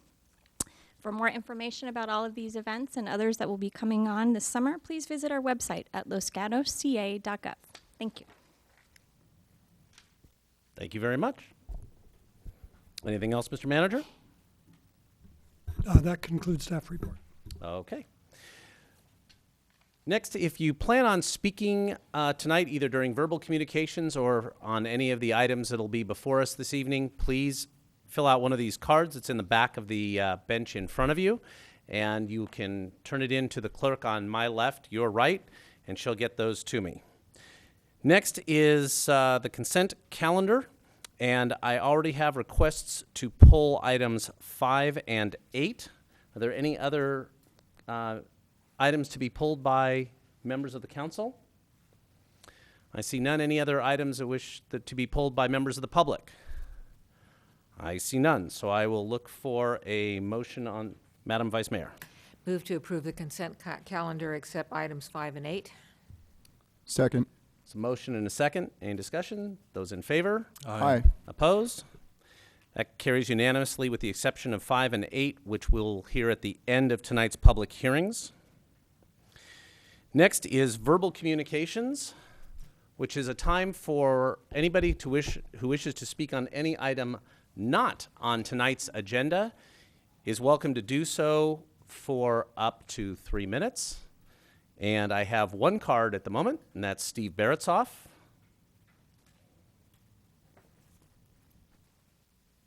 Hi. Hello, Mayor. Pardon me, would you give me 1 second before you start, Mr. Baratsoff?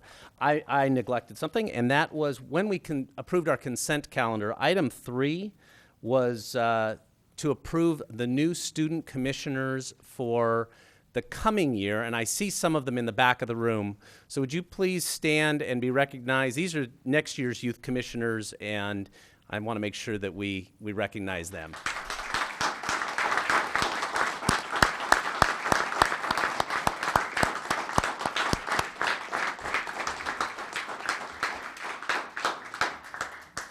For some of you, thank you for the service you've already given, and then for the rest of you, thank you for the service you will give. We very much appreciate it and look forward to having you join our various commissions. So welcome aboard. Thanks. All right. Sorry, Mr. Thank you, Baratsoff. Mayor. Mayor Rice and council, thank you very much. My name is Steve Baratsoff, and I'm a resident of Los Gatos since 1950, off and on, as a permanent resident anyway. And this is the first time at a town council meeting, or at least to address one.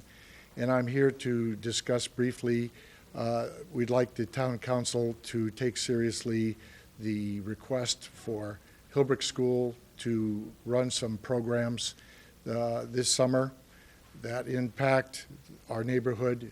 They have a use permit that's been in place for 10 years.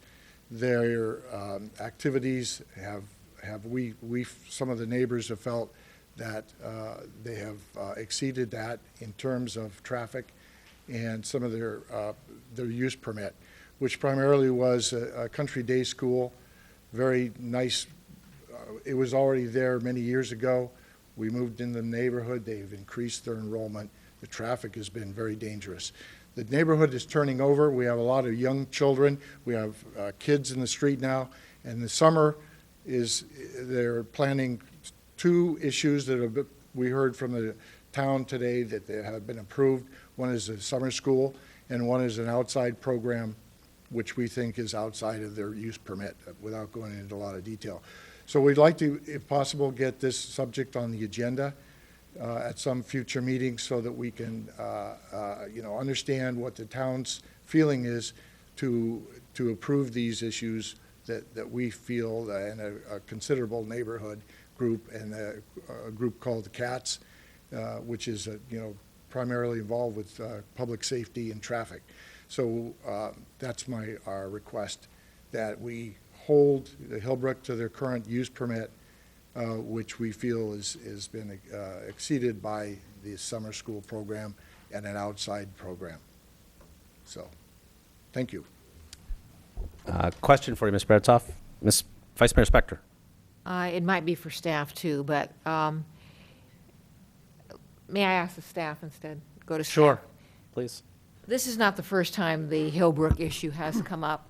And so is it already agendized for the council, or is it something that we need to move to agendize? There are 2 matters. One is Hillbrook has submitted an application for a CUP modification. That is not scheduled yet for council consideration. That is still going through the submittal plan review, then planning commission. So that's on a much longer track. However, staff has been reviewing the existing CUP and complaints that have been raised by the neighborhood, as well as reviewing plans submitted by Hillbrook School.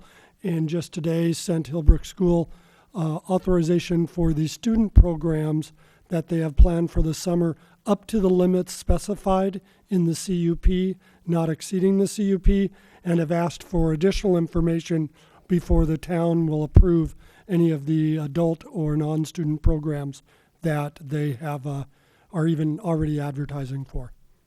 One more question. Go ahead.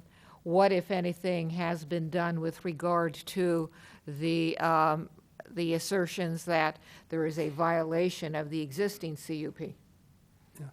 Our focus has been on the allegations for this coming summer to ensure that the summer operation will be in compliance with the CUP, and then we'll review fall operations during the summer with the start of the new school year.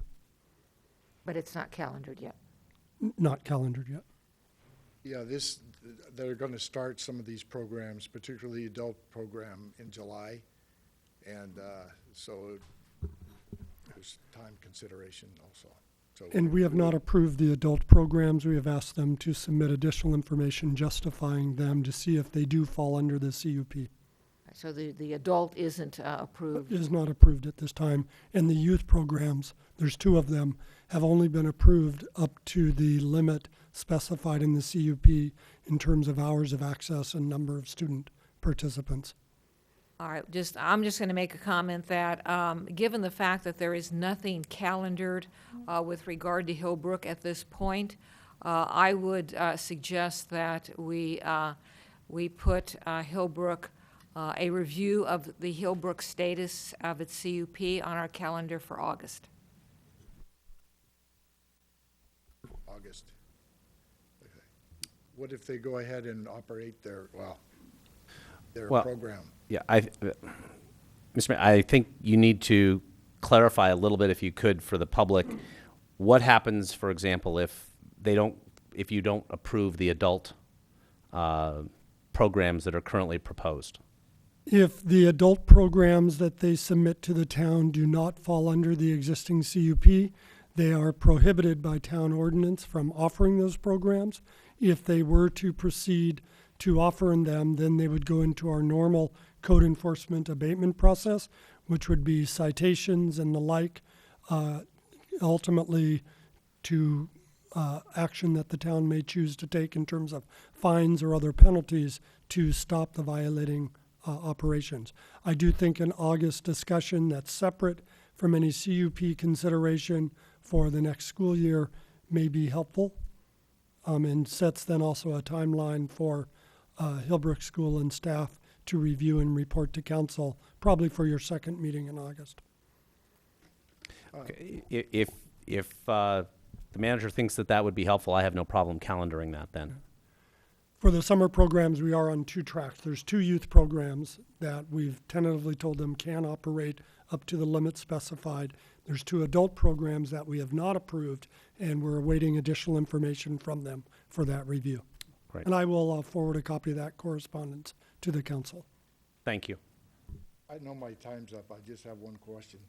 So this issue the letter is from the Town of Los Gatos Community Development Department Planning Commission, Planning Division. Is that a function of the planning department, or is that the town council? Is that the letter dated today that Yes. specifies the youth and the adult programs Yes. separately? Yes, that's the one I'm referencing. So is that done by the staff, or is that been reviewed and decided by the town council or planning commission? All CUPs are approved by the Planning Commission and/or the council, and the enforcement of those CUPs are done by staff under the direction of the council. So the town council has already. Okay, I'm sorry. That's okay. I'm just I asking. understand your concerns, and we do have a process. What I'd like to ask is maybe if you can take it offline with staff out in the foyer or something to get your questions answered. Okay, thank you. Because did you have something on this, Councilmember McNutt? Okay. Yes. Okay. Thank you. Thank you very much, Mr. Bertoff. And Mr. Baratoff, the Director of Community Development will meet with you out in the lobby to discuss this matter. Okay, Councilmember McNutt. Thank you, Mayor. I'm not opposed to having this agendized in August, but I don't quite understand how council can be talking about a CUP application that's in the works before it comes to Planning Commission. So that would seem to me to be confusing. But I'll let you don't need to answer now, but just, you'll have to explain to me how all of that works out. These would be separate discussions, absolutely. Okay. I have no other cards under verbal communications. Do you have any? None of the, okay. Then we'll move on to public hearings, and we'll start with item number 12. This is the abatement of hazardous vegetation brush. Staff report by Todd Capurso, Parks and Public Works Director. Thank you, Mr. Mayor and Council. Good evening tonight. As the Council knows, the town participates in 2 separate weed abatement processes that we work cooperatively with Santa Clara County. Our springtime program is known as the Weed Abatement Program, and in the as we head into the summer months, we participate more actively with County Fire on something called brush abatement. And this program, unlike the one in the spring, this program is more concerned with properties in the urban wildland interface area. So as properties were noticed and inspected back in April and May, approximately 31 properties were found to be out of compliance at that time, and were given the 30 standard days to comply. As far as we know, with our conversations with County Fire this morning, all properties have complied. We haven't heard from any property owners on this matter directly, so to the best of our knowledge, we have 100% compliance on this issue, and don't expect anybody to speak on it, but that's why we're here. Any questions of staff? I do have 2 cards on this item. So I'll open up the public hearing and first call up Tom, is it Toombs? I do.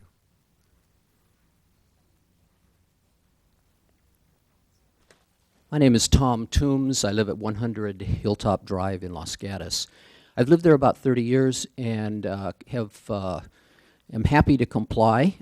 This has not been a problem in the past for the 25 years, but in the last several years, the level of aggressiveness has become significantly more significant. For example, from more than 5 years ago, we would get a postcard, respond to the postcard. I'd say, yes, I'm going to cut the reeds when by April 15th or when they are dry and cuttable. That was never a problem, never heard anything from it. Sometimes I'd cut as late as June 15th, depending on the weather. This year, and a couple of years ago, I started hiring contractors, which was not particularly a problem. But last year and this year, the timing has become really critical, and it's almost impossible to hire a contractor because you can't really cut dry weeds on one day and comply with even a June 1st deadline. Last year, I was cutting still by June 15th with a contractor. So the issue really is kind of the aggressiveness of the fire department. They've been sending letters and saying, we're going to charge you a $250 reinspection fee. We're going to do the inspection, and if you don't comply, then we're not going to tell you anymore. I can read you the text, but it's becoming a little heavy-handed. So I would like to ask for the ability, or at least I totally support the fire department. I totally intend on suppressing weeds because this is very important. But if you cut while the weeds are green, they don't seed. And living on a pretty steep hillside, in my case about 30 degrees, that's important too, that the weeds actually reseed for the next year. So I would like to have a little bit more flexibility, something like a little bit more grace, and perhaps the ability to file a statement that I will cut when they're dry. This year I was only able to comply because I personally cut them over a period of about 2 weeks, working a couple of hours a day, and frankly that was difficult on me at my age. So I would like to see a little bit less, the letters we get are pretty threatening, and I'd like to see a little bit more grace in this whole process rather than so much cut and dried threatening aspect to it. Thank you very much. Thank you, Mr. Toombs. Would staff like to comment at all? Yes, I would. Unfortunately, this is the first I've heard of this type of interaction. So our first action will be to contact County Fire and see what type of flexibility we do have, and certainly review all of their communications that are going out to the residences. It's hard to comment any further than that, not knowing about the issue till this point, but we will certainly look into it and see what we can do to make sure that the communication runs smoother in the future. Thank you. Next card I have is Bob Rice. No relation that I know of. Bob Rice, live at 150 Wooded View Drive in Los Gatos. I, too, am here to object primarily to the date in which they apply this. As Mr. Toombs said, the grasses would need to be cut multiple times, and it would denude the hillside. My hillside, over an acre, is in excess of 30% slope. My whole hillside would be down in the bay in very short order if I didn't wait until after the seed heads dropped in order to cut that grass. I've lived on that property. I've owned that property. I've lived there 35 years. I've owned the property 40 years. I have returned the card every year that they have sent a card out asking you to cut by April 15th. I have crossed out the April 15th and put in June 15th.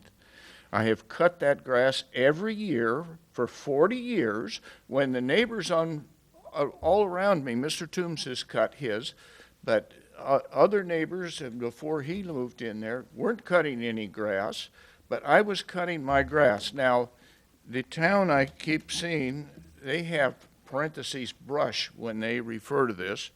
The gentleman here says weed, they have county weed abatement, but I cut my grass, they came out, did another inspection. I don't know whether I'm going to get hit with a $250 fee or not, but they were very satisfied that I had cut my grass. There's very little brush on my property, and I'm cutting that grass consistently. I want to have that property protected from fire, but don't want my property down in the bay. So I really think that we need to have some kind of something addressed here so that we can actually accomplish this job and have it done in an ordinary or reasonable manner. Okay, thank you. Mr. Manager. Just one additional comment. County Fire typically has a representative here when these items come forward because they thought everybody was in compliance. They do not have staff present. However, I just do have one of my quarterly meetings with the fire chief next week, so I'll raise this as an issue that needs to be addressed, dealing with both the brush cutting date to deal with the safety issue as well as the communication issue that was raised. And Mr. Capurso will be the point of contact for future consideration. Great. Thank you, Mr. Manager. Thank you, Mr. Rice. Okay. Just had a question for the speaker. Mr. Rice, could you come back, please? There's a question for you. So I heard yourself and Mr. Toombs talk about a date where the grass goes to seed. In your opinion, what is a reasonable date? I get the postcard too because I also live in the hills. And I recall, as you know, like April 15th or something, we want you to start cutting. And that's, we're getting tons and tons of rain at that time. Doesn't make any sense. But in your, from your experience, what do you think is the ideal date as a deadline date which you would find reasonable to cut that grass? Well, as you probably recall, last year was a very moist year. This year we had late rains. I went up 3 weeks ago to Mount Shasta. I drove along the east side, and the grasses were still green on the east side of this valley 3 weeks ago. Now, because we had those late rains, some years it can be middle of May. Some years, last year, June 15th was pressing it to get it cut in. So it depends a lot on the rain conditions as to when it is. It's so long as it let that grass seed heads drop. That's all that we really need, and then we need a week or so to cut it after that. Matter of fact, I have spent many a time going out and cutting where the grass dried. The grass is still wet and green over here, so I'll cut over here, do it progressively as it dries out. So in your opinion, it varies every year? Yeah, very definitely. I'd say May 15th would be the very earliest. Okay. June 15th would probably be the latest. So when the town manager meets with the fire chief, he can say, perhaps work with a date between May 15th and June 15th would be preferable. I would very much like it if they could work with us. That would be very much appreciated. All right. Thank you, Mr. Rice. Thank you.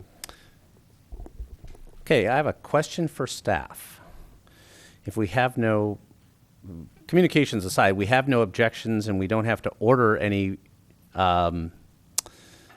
abatement because every property is in compliance, does it still require council action? I think it does. Okay. Then I'll look for a motion or discussion.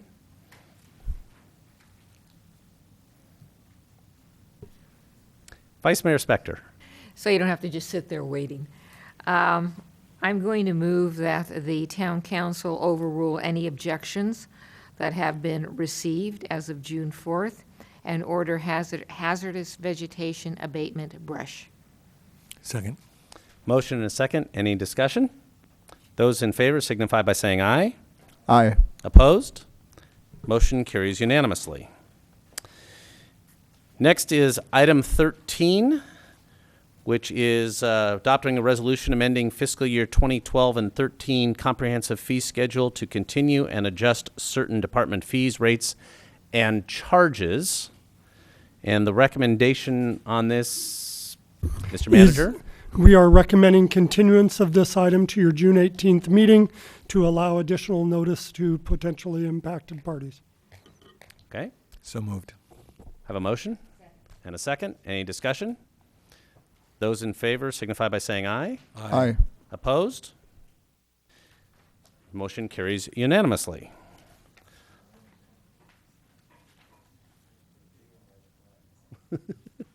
Next, number 14. This is a zoning code amendment application from the town of Los Gatos. Ms. Rooney. Good evening, Mayor Rice and council members. I have a brief presentation, and then we'll have plenty of time for questions and answers.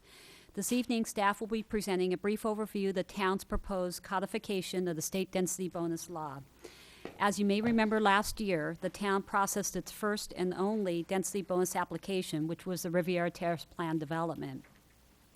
I will briefly cover the history of the law, the required provisions, including applicability, how the bonus works, incentives and concessions, waivers of development standards, maximum parking ratios, and staff and the Planning Commission's recommended additions to the town's program.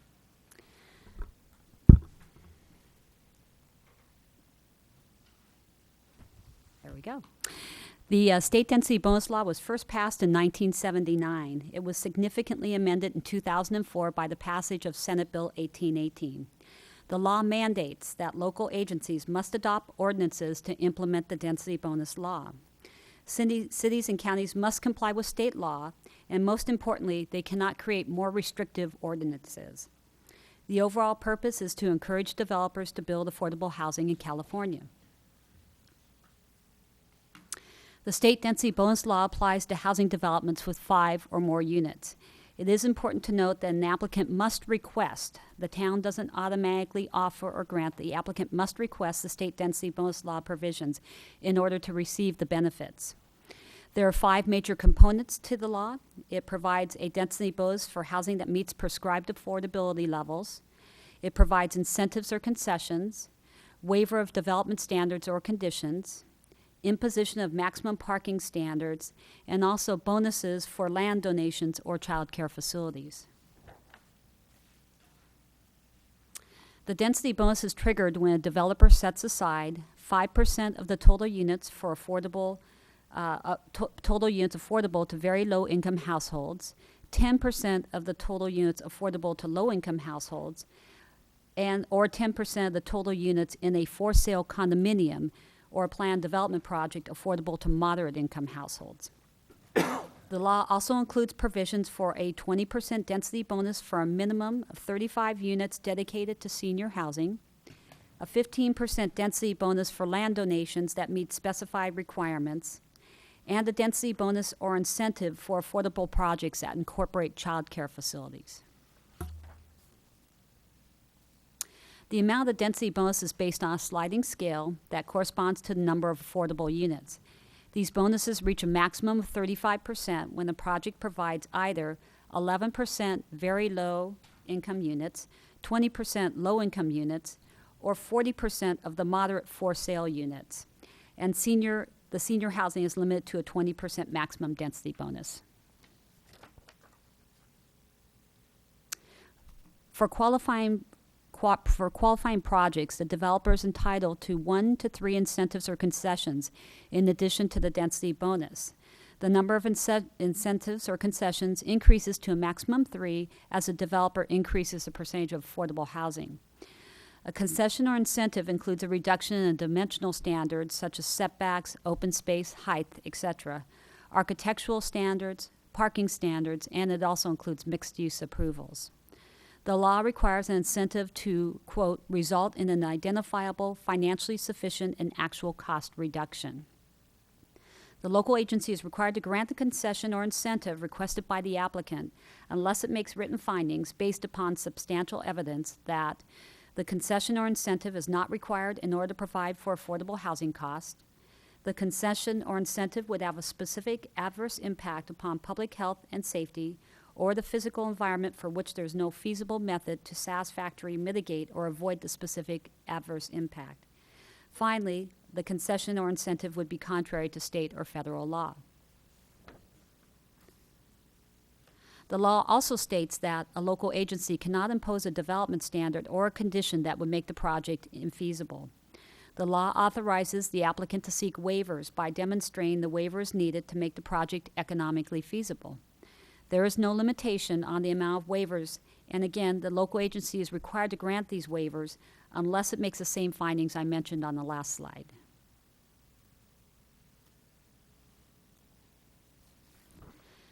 The law also establishes parking standards that the local agency is obligated to approve if requested. The standards are 1 space for 1 bedroom, 2 spaces for 2 to 3 bedrooms, and 2.5 spaces for 4 bedrooms or more. The law authorizes parking to be tandem or uncovered, but not on-street parking. As noted, the town does not have discretion with implementing the state law. However, the town does have the ability to add clarifying language or requirements, applying the bonus program to a broader range of qualifying projects, and detailing application requirements and processes in the ordinance. All the recommended changes are contained in the guidelines, which is Exhibit A to Attachment 8. Based on the overriding goal of providing more clarity and ensuring the town has sufficient information to evaluate the requested density bonus, concessions, and waivers, staff is recommending the following. I'll briefly go through those. Expanding the applicability to include handicapped populations, including application requirements, in particular a pro forma that demonstrates the requested concession or incentive or waiver will result in actual cost reductions, including a review process which includes findings, requiring a density bonus housing agreement, including a section on design, distribution, and timing criteria, which makes sure that the affordable units are constructed consistently with the market rate units, including provisions for processing and monitoring fees. And finally, the guidelines codify the council's directive that the town's density bonus general plan policy cannot be applied to a project that is also requesting the state density bonus provision. The Planning Commission reviewed the draft ordinance, resolution, and guidelines at their May 23, 2012 meeting. The Planning Commission unanimously recommended approval of the ordinance, resolution, and implementing guidelines, subject to the following changes. First, they required that the handicapped population use the same eligibility criteria as senior housing, which is a 20% density bonus on the total number of units without a density bonus. The handicapped development would require the same 35 minimum units of housing in order to be qualified. In section 4A5, page 13, the Planning Commission added the statement to the end of the discussion of the pro forma. It states that that could not otherwise be provided, and it's just to really clarify the intent of the pro forma submittal criteria. In section 4B, page 14, of review procedures, the Planning Commission felt that the wording was actually precluding the Planning Commission's review of a density bonus application if the Director of Community Development or the Planning Commission felt that the council should also review that. And that was an omission. It was always intended the Planning Commission would review it first and make a recommendation to the council.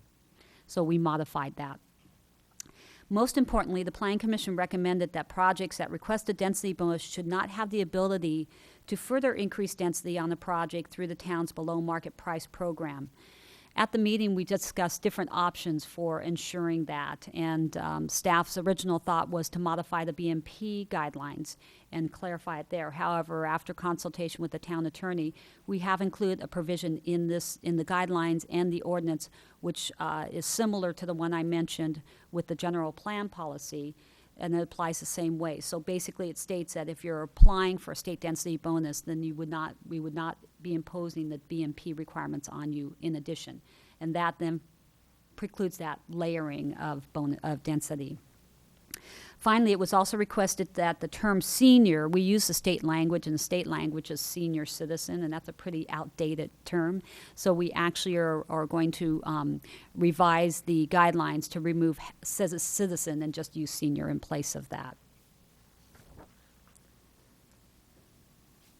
The town is obligated, as noted at the beginning of the presentation, the town is obligated to implement the state density bonus law. The town could do this without adopting the ordinance, resolution, and guidelines.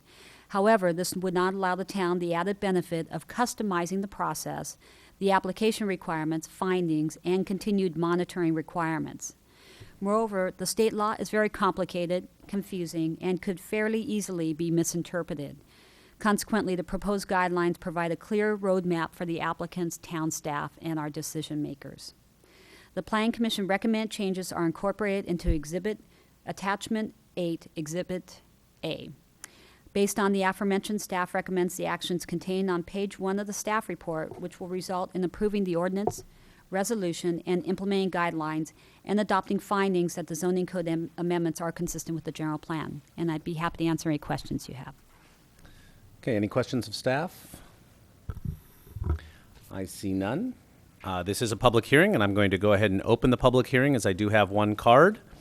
Lee Quintana.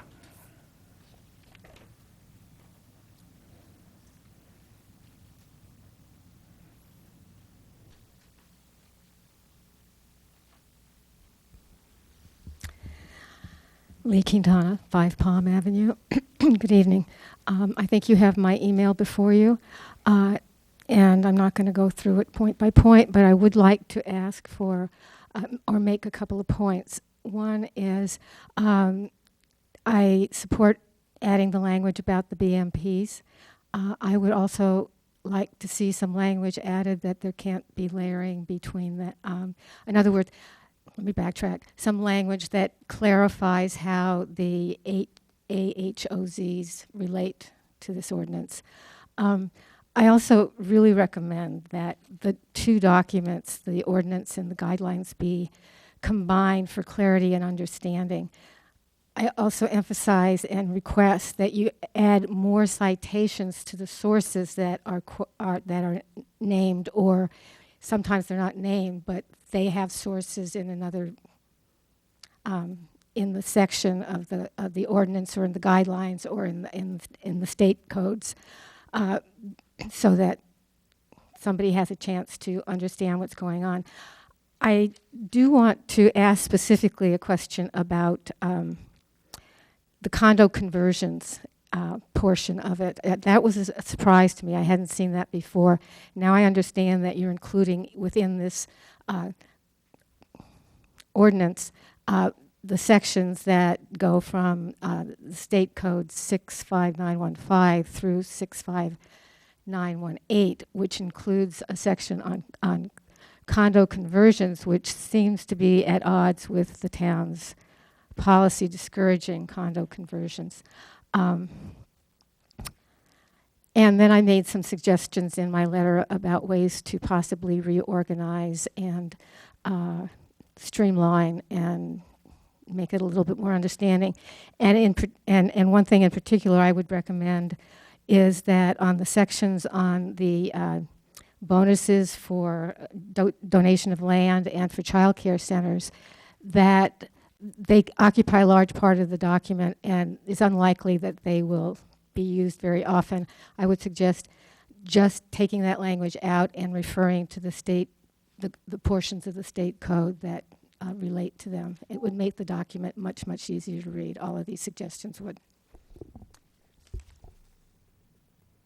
I think that, one thing I do want to mention is that the amendments at AB 2 280, one of the amendments was for the inclusion of the FAR in those development standards. And that only one density bonus class applies, and it deleted the portion that required the applicants applying proof of the cost reductions. Okay. Thank you, Ms. Quintana. Any questions for Ms. Quintana? Seeing none, thank you. I have no further cards for item 14. See none coming forward. I'm going to go ahead and close the public hearing and look to council for discussion or motion after I have the clerk read the title of the proposed ordinance, please. Thank you. An ordinance of the town of Los Gatos, adding a new Division 8, Chapter 29, Article 1 of the Los Gatos Town Code entitled Density Bonus State Mandated. Okay, Vice Mayor Spector. Thank you. Ms. Quintana raised an issue that I had previously raised with staff, and also a new one. With regard to the reference to condo conversions on page 2, and I know the town has a policy on that, so maybe if you could share with everybody what you shared with me as to how this ordinance dovetails with our condo policy. So the citation regarding condo conversion is taken directly from state law. The state law does provide for a density bonus for condo conversions. As I indicated to the vice mayor in a email today, the town has policies in place for how condo conversions occur in terms of what development standards would need to be met. And the question that was posed to me was, could a applicant that's proposing a condo conversion not have to comply with those? And my response to her was yes, in certain cases, because as I mentioned, a developer, an applicant, is entitled to waivers of development standards and or conditions.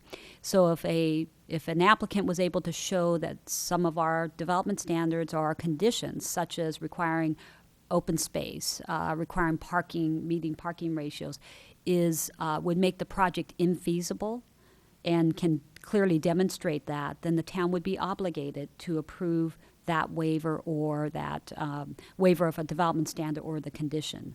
So therefore, I think there is a chance that an applicant can propose a density bonus for a condo conversion and not meet all of our requirements per our existing policies. And one other question. Ms. Quintana raised the issue of the overlay zone. In my mind, the overlay zone and this ordinance would be used totally separately. But if staff could address that issue and also how the world would know that they were separate animals. Okay. So our overlay zones are a unique town program. It's not dictated by state law. State law simply states that the town needs to plan for its affordable housing numbers, what we commonly call the RHNA, the Regional Housing Needs Allocation. The town has discretion on how we go about doing that, and the town, through its housing element, decided to use the affordable housing overlay zones as a way to achieve that. And we identified 5 sites where we will encourage affordable housing on those sites. There was a concern, I think, with staff and with the GPC at the beginning of that discussion process. If we're planning for these and we're planning to create incentives to encourage affordable housing consistent with our housing element, what happens if someone then comes in and applies for the state density bonus on top of that? So staff research, as we were researching that, we came to the understanding through researching other jurisdictions that have used a similar type process that if we make our affordable housing overlay zones consistent with the provisions that are offered in the state density bonus law, in other words, the densities that would be allowed, the concessions that would be allowed, that we can there say they are equal to or better than the state density bonus law provisions, and therefore we can preclude applying the state density bonus laws to those sites. And the General Plan Committee has recommended that we move forward in that direction. And we are going to incorporate that into the AHOZs where it's most appropriate because of the fact that that applies to those sites. So the HOZ ordinances, of which there will probably be at least 3, if not possibly there could be up to 5 total, will have that actual language in those adopting ordinances, implementing ordinances. Thank you. Okay. Any other questions of staff, discussion, or a motion? Councilmember Brzezinski. Thank you, Mr. Mayor. First of all, I want to commend the Planning Commission for their very thorough job of analysis of the ordinance amendment. In 64 pages of verbatim minutes, I think it became very clear that so many of the issues that were pending or perhaps needed to be addressed were addressed. And in reading the response from staff, commend the staff for a thorough and very comprehensive development of this particular zoning code amendment. Remember, it was triggered because we were concerned about the layering of bonuses, and all the parties involved in the General Plan Committee also, having wrestled with this for a long period of time, I have a feeling that we've come to a good point to conclude. So I'm willing, Mr. Mayor, to make a motion, and further discussion can occur in that context. That's fine. Okay. Please go ahead.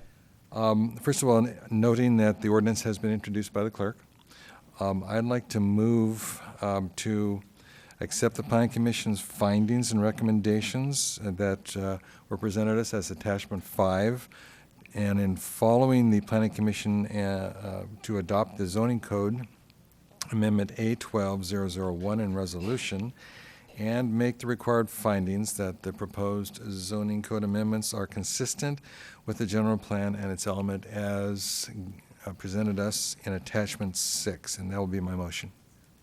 Okay. Second by the Vice Mayor. So these are items 1, 2, and 3 under the recommendations. Any discussion? Vice Mayor Spector. Thank you. Just to say, I commend the Planning Commission and staff also. The General Plan Committee really had a lot of fun with the state's density bonus law, and to have a body like the Planning Commission go through this and give it to us so we can move through as quickly as we are, that's great. Okay. I see no further discussion. All those in favor signify by saying aye. Aye. Aye. Opposed? Motion carries unanimously.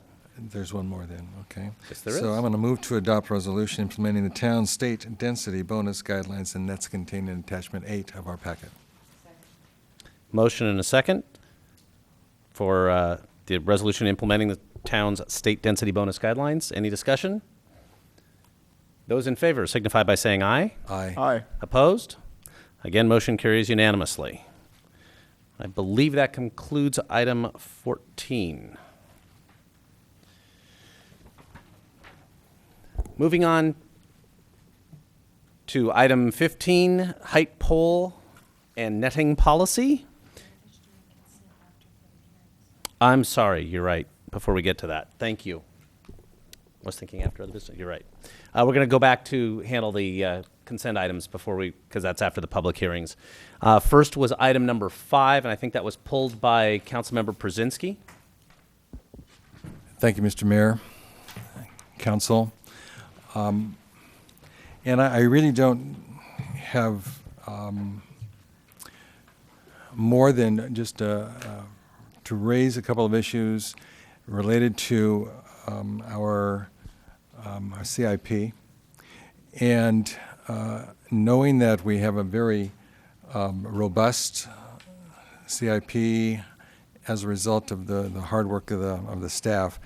There are a couple of things that at this point in time, since we are going to conclude on our budget tonight, that I would like to raise for council's consideration. we all know, we all see what's happening on Main Street. The water district's doing its plumbing rehab, and it is significantly impacting the condition of the street. And I guess the reason I'm raising this now is that as I'm watching this over the last couple of weeks, it's to me evident that this major thoroughfare in our downtown is going to, at the end of this process, be left with these, for want of a better term, scars that will be with us, I understand, for a period of time, because we're not scheduled to do any overlay or slurry on Main Street for the next couple of years, as far as I understand. And I know we have approved in the budget the slurry sealing of the town parking lots for this next CIP.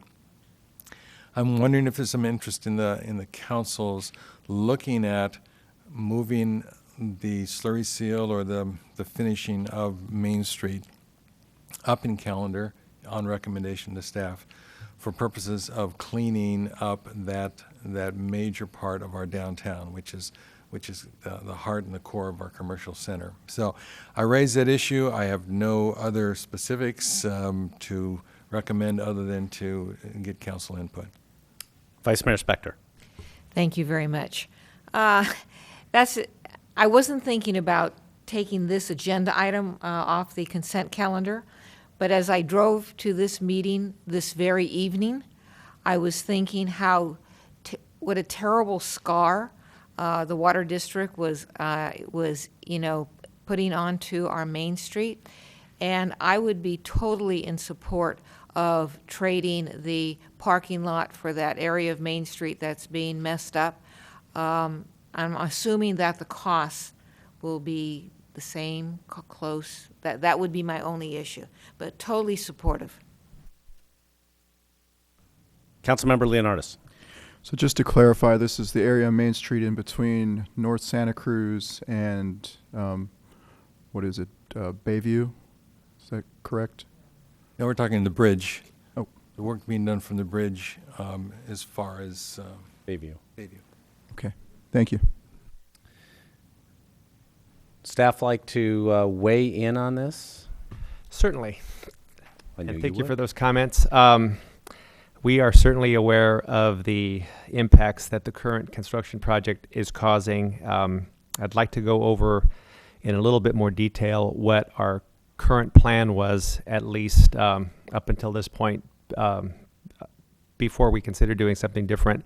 Obviously, the cuts that you've seen, which have been performed by a contractor of San Jose Water Company, I'd just like to clarify that it's a water company, not the water district, have been patched in what I might call a little bit more of a temporary nature to ensure that the street can open back up for daytime traffic. So they're currently doing a mix of asphalt patching in the trenches, and at the big intersections, like right at Main and University, there's a collection of metal plates out there as well.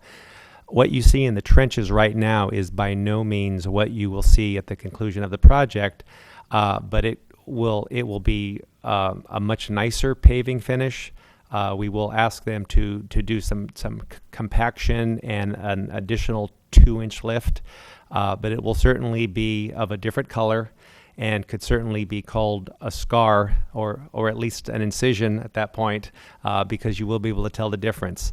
Our plan was that once, because we've already met with San Jose Water and their subcontractor and discussed this project in more detail, that was actually prompted because of concerns that we've heard from both residents and business owners along that way because of the mix of daytime, nighttime work that we've been seeing, is that once they hit west of parking lot 6, so approximately where Linden Avenue is, their night work will switch to day work.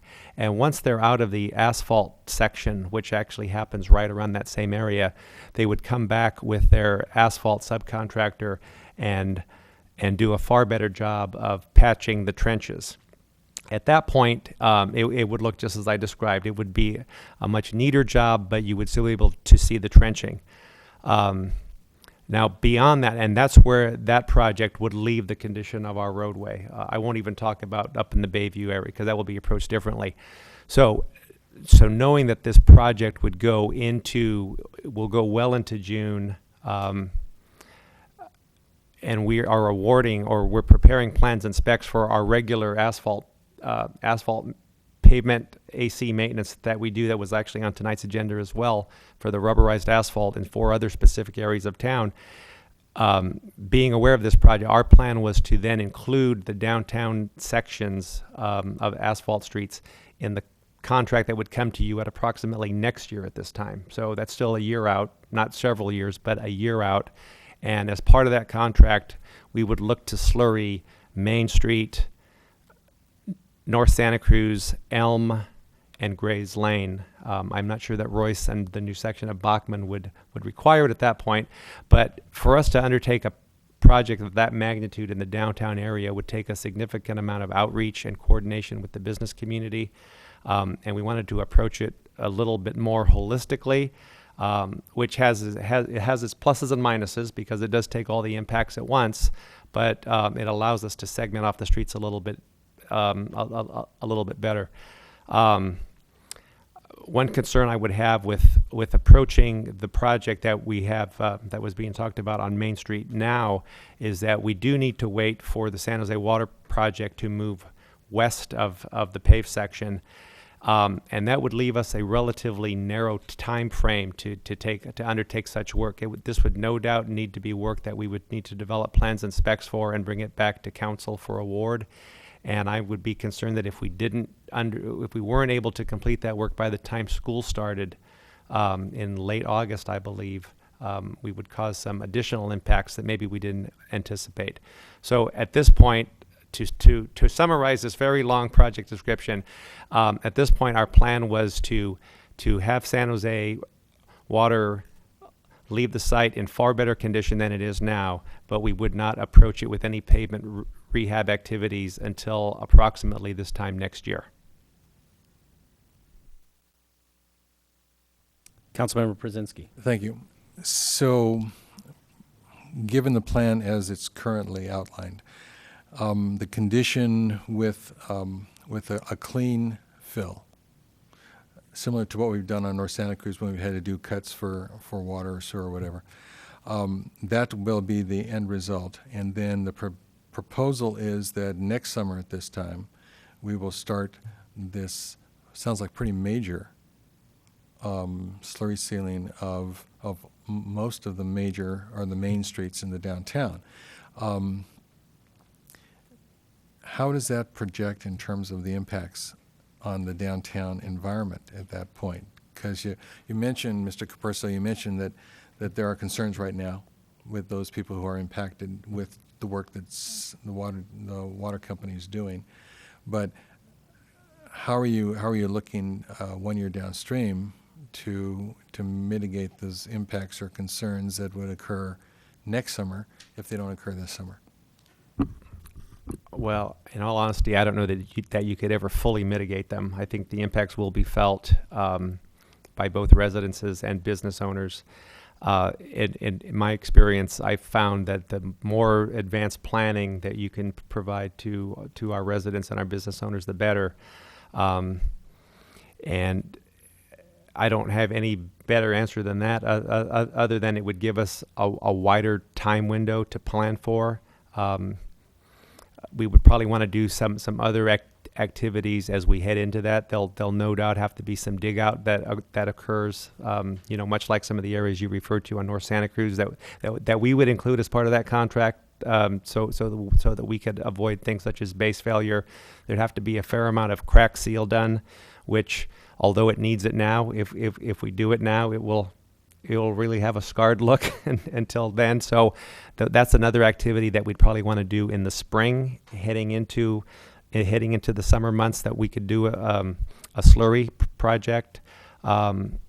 The one nuance about slurry and overcoat work that I just want to make sure that everybody understands, because I'm kind of referring to it, but I'm not hitting it right on the head, is that you need a certain temperature for that material to cure within 24 hours. And we've seen a couple things in the past year or two when we've had some mishaps along Winchester and the northern sections of Santa Cruz Avenue, where we had planned to do this work in August and September of one year, and all of a sudden the nighttime temperatures hit 50, and we didn't have the material set up as we would like it to.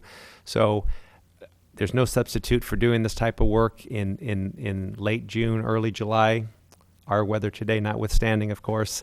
But that is definitely the goal, is to go in there when the weather is as hot as we can anticipate, perform the work, compress that construction window to what I might call a week to 14 days for the project in its entirety, but hopefully limit it to 2 or 3 days on a block-by-block basis. And that's where I think we really got to do our homework and advanced planning to work with the business owners to say that on the block between X Street and Y Street, this section of roadway will be out of commission for a 36 or 48-hour period, and then we move down the block. And a project like that will cost us a little bit more than it would as opposed to us doing production work. But that's the sort of custom work, the custom approach that we need to take with the downtown area. As part of that, I think it's a great reminder that we should probably roll our parking lot strategy into that same education process. And to answer the question that I didn't answer yet, the parking lot work is proposed to come out of the parking fund, so we wouldn't be able to fund any work in the streets with that same amount of money. So hopefully it can all be part of the same strategy. It's not a great solution. I don't know that there's a great solution. I think it's the better alternative, but I don't know that it's great. I think there will be impacts however we approach this. We're just trying to protect our assets. Thank you for that. Did you have any further questions, Councilmember Brzezinski? No, I'm curious if other council persons besides the Vice Mayor had any other thoughts. Vice Mayor has new thoughts. Given what Mr. Capurso said and weighing it all, I would be inclined to let him follow his process rather than expediting it. And I would agree with that. I don't see anything else. And Mr. Manager? I would just add that it was conceived prior to the concerns about the downtown scars being raised. From multiple sources, we had thought the downtown work might be 2 or 3 years out, and with staff's review of the issues, they've come forward with that as a next year project in response to concerns raised. Okay. Mr. Brzezinski. Yes, and I too am comfortable with the position the staff's taking, particularly given the fact that we moved the calendar up. 2 to 3 years sounded extraordinarily painful. And so we can accommodate this, and I do think that it's really important that our public also is aware. So you've just explained it, and I assume that this is accessible to the rest of the community so that they understand where we're going to be. I have one other comment or question, and this is through the mayor. Please. It's about a project that was approved in the CIP for this year, and that's the rehabilitation of our electrical for tree lighting in the downtown. And I know that the proposal is to pull what we've got, put new wiring in there so that we can light the trees. And it's come to my attention, as a member of the beautification committee, and numerous people on the streets, particularly some of our merchants, that the way we have lighted the trees, decorative lighting in the trees since we went LED, is insufficient, or actually is almost embarrassing. And the reaction I've gotten is that if we're going to light that way, we should just pull those lights out, because they are not doing what we see in so many other communities, which is a real good wrap of the trees. And I wanted to ask if there was any possibility whatsoever, as you're doing the electrical upgrades, to include the lighting at that time, or at least, if we can't do that, within our own framework, to work to organize members of the community who might be able to be responsible to make that happen. Because I know that there is some orientation to doing that lighting, and we've got between now and the holiday season to accomplish this, which is about 6 months. So that's the second question. Then I will have no other points I want to make, okay? Okay, Mr. Capurso. Well, thank you for that issue. That is certainly something that we've been aware of, and it was in our plan. It was in last year's CIP to be a 1213 project that we would go through the downtown area and relight the trees after we've done the associated electrical work and upgrades. And unfortunately, that project was to be funded with a combination of funding, one of which was RDA funding. So while we still show it in the 1213 CIP as a potential project, it is not a project that we currently have money in hand to do. And so we had planned on approaching this as part of our fall review of the CIP once the RDA and successor agency funding arrangements have hopefully come to an end or have an agreement.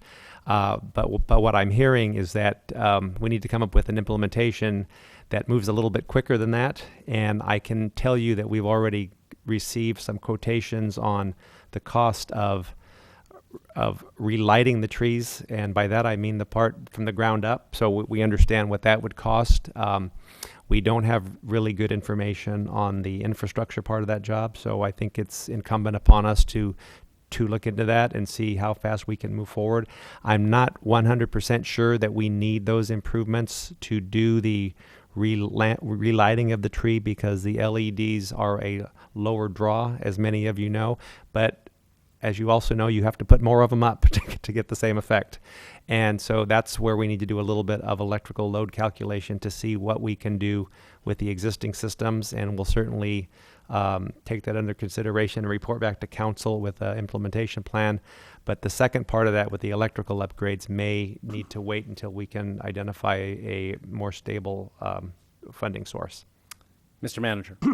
And for the rest of council and the public, we currently use a lights in the trees approach to lighting. However, there have been some businesses, most noteworthy on the immediate west side of the bridge on Main Street, that have, with town concurrence, wrapped the trees in front of them, which has provided a different lighted effect that is, some would say, more pleasing. There has also been discussion about possibly doing that near the planter boxes or on light poles in the planter boxes, both as a safety for crosswalks as well as a more manageable structure that doesn't grow and change, that you're putting the wrapped lights around. So there are a variety of options there. It's not currently a funded project beyond some infrastructure funding, which was partially from RDA. As the council's aware, our CIP is funded basically 5 years in advance through the GFAR that comes from year-end fund balance each year.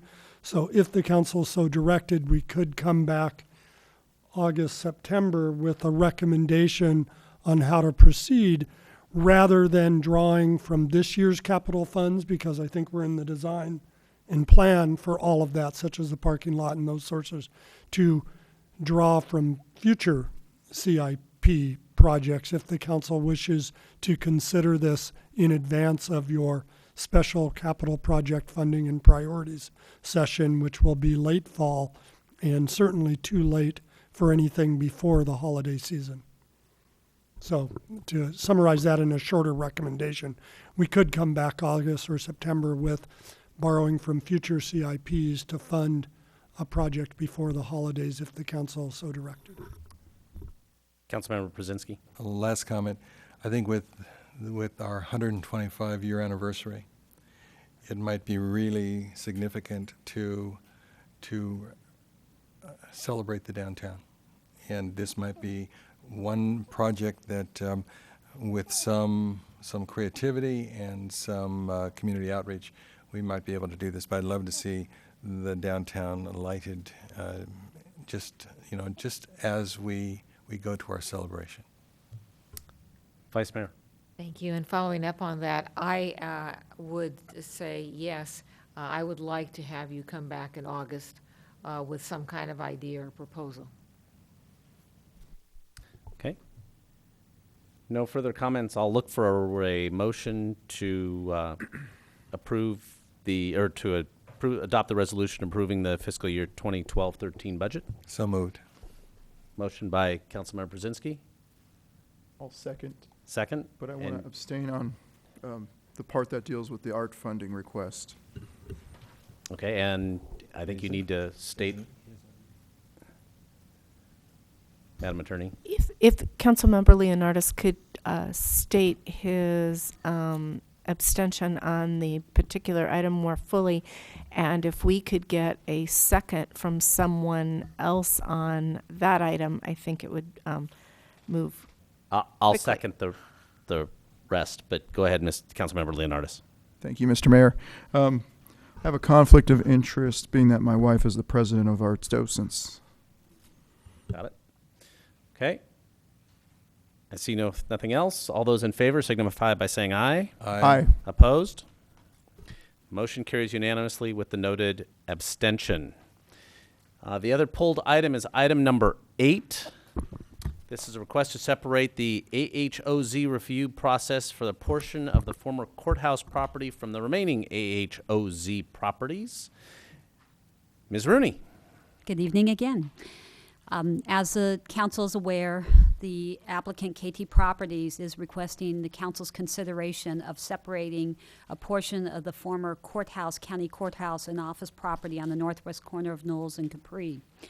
This property was identified in our housing element as one of the 5 affordable housing overlay sites, or AHOC sites.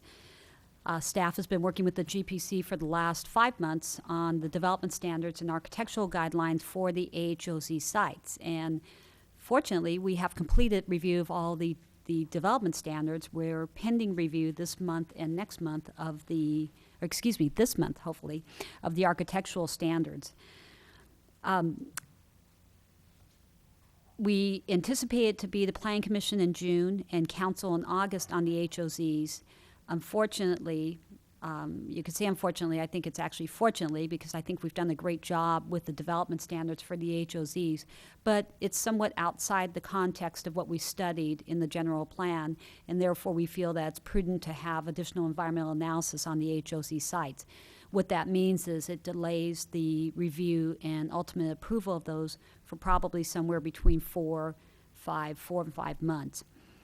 KT Properties has been in contract with the county to purchase roughly 3.4 acres of the 5.2 acre site.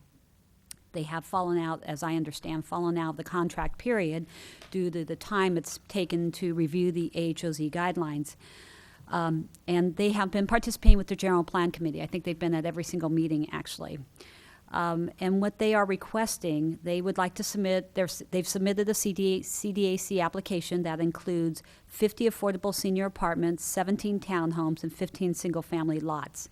And they would like to be able to move forward with that application, understanding that they would be responsible for also conducting the environmental review and including the general plan amendment and the zoning text amendment to establish the AHOZ standards for that particular property. They're willing to do this body of work. It's simply separating the environmental review on this site from the other 5 sites. And the General Plan Committee reviewed that request and recommended to the council to go ahead and agendize this item with the council and get the council's direction on this. And the GPC was generally supportive of that. And I think the benefit is that we can actually see on a development application how the affordable housing overlays development standards would actually work. So I think there's an added benefit by having a project that you can test those assumptions with. So staff does not find any risk in separating this one site for the remaining 4 AHOZ sites, and the applicant is fully aware that there's a risk that if by chance the council doesn't approve the AHOZ overlay for that property, that means their proposal, then they'd have to go back to the drawing boards and probably process a planned development application. So with that, I'd be happy to answer any questions that you have. Questions of staff? I see none. I do have speaker cards on this item, so I'll open the public hearing. And the first card is Mark Tersini.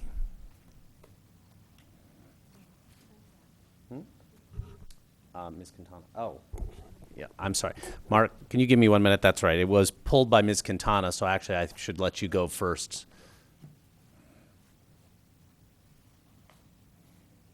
No, that's okay.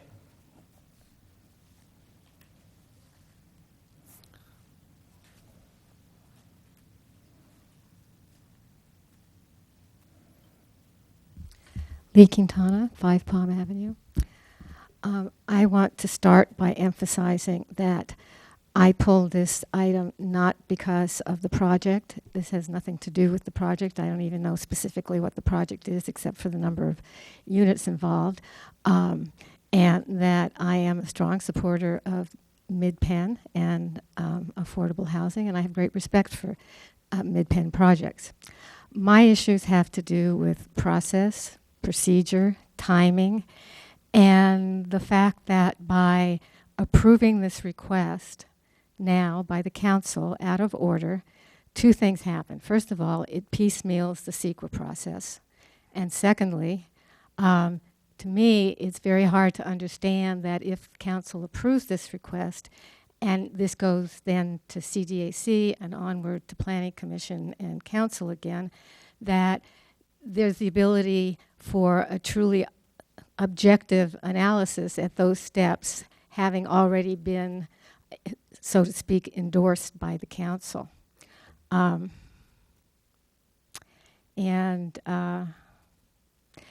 other question is what happens to the other, the remaining acreage that isn't under contract with Mid-Penn? And the rest of my ideas are in my letter, and I won't repeat them. Do you have any questions? Thank you. Any questions for Ms. Quintana? Seeing none, thank you. Now, Mr. Tersini. Thank you, Mr. Mayor and members of the council. My name is Mark Tersini. I'm with KT Properties. KT Properties is a private development firm that is owned by my brother Ken and myself. We've been in business for 24 years. Our offices are located in Cupertino, California. I'm a resident of Los Gatos and have been involved in this community for close to 40 years. My family moved to Los Gatos when I was a junior in high school from the big city of San Jose. And I've had a chance and opportunity to develop just a couple of projects here in Los Gatos, but had a strong interest in doing more here. And when the courthouse site became available, my brother and I took a very hard look at that site, and especially in light of the town's goals to provide affordable housing in the town. And in order for us to do that, we aligned ourselves with Mid-Peninsula Housing to provide the oversight that we needed as market rate builders to understand the combination of housing types that would be appropriate for the courthouse site. And the 3.34 acres can accommodate 3 different product types. We're looking at a senior housing product, a small lot product, and also a townhome product. And we believe that that type of synergy between those 3 product types really provide for a wonderful opportunity for the town of Los Gatos to have the older residents living with the younger generation that's coming in town and buying what is truly starter homes for Los Gatos. We are very desirous of acquiring the site. I was under contract as the community director indicated. I am fully committed to get KT Properties back under contract with the county. The reason that we've asked for this separation is actually to provide some clarity of which the direction is the town would like to go in. I have filed a conceptual design application to have other members of the town council and planning commission members that don't sit on the general plan task force to understand what we are proposing and whether or not we're going in the right direction. And if we are going in the right direction, we're committed to move forward as diligently as we can. Thank you. Thank you. Any questions for Mr. Tersini? Councilmember Leonardis? Thank you, Mr. Mayor. based on what the previous speaker said about kind of putting the cart before the horse, and knowing that you're working with Mid-Peninsula and the county, and being that the county has had this property vacant for I don't know how many years, would it be possible for you to structure your agreement between yourself and the county to allow for the process to be handled, the latter, not what we're talking about this evening, where it can go through the CDAC, and some of those other steps prior to doing this affordable housing overlay zone? That's a very good question, Councilmember Leonardis. And unfortunately, the county process has been one of wanting the buyer of the property to close on the property. And with that time frame, I'm proposing that we would go forward and file our own application for the environmental review and do an actual focused EIR for the site. So there isn't any question, I think, to the prior speaker's comments with respect to the environmental review, that we wouldn't be bypassing that. We'd actually be doing a complete project-specific application. Now, if possible, I would love to have the county provide that, but so far that has not been the case. So what we're looking at is providing enough time for us to actually file our full application and have this matter heard by the town council. Okay, I was also concerned about your financial investment as well, putting up all that money, and if something were to not go in your favor, then you lose that money, so to speak, for the environmental reports and those things. I appreciate that, Councilmember. So, thank you. Thank you, Mr. Trissini. Next card I have is Scott Johnson.